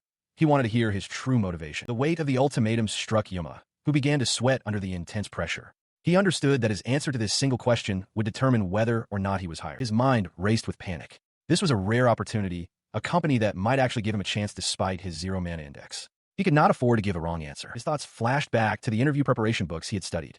They all advised framing one's ambitions around social contribution to enhance corporate value. Believing this was the best way to convey passion and enthusiasm. Returning to the present, he put on a strained, eager smile and began to recite the rehearsed line about social contribution. Kanzaki cut him off instantly, stating flatly that if he continued with that answer, he would be rejected on the spot. Yuma's manufactured smile vanished. The president's face twisted in disgust. He vented that he despised people like that. The recent trend of young people spouting high-minded ideals about working for the good of society. He lunged across the desk, grabbing Yuma by his suit jacket and pulling him close. Kanzaki roared that he wasn't asking for some superficial, polished answer. He demanded to know what lay at Yuma's very core. The question left Yuma's mind reeling, his eyes swirling with confusion.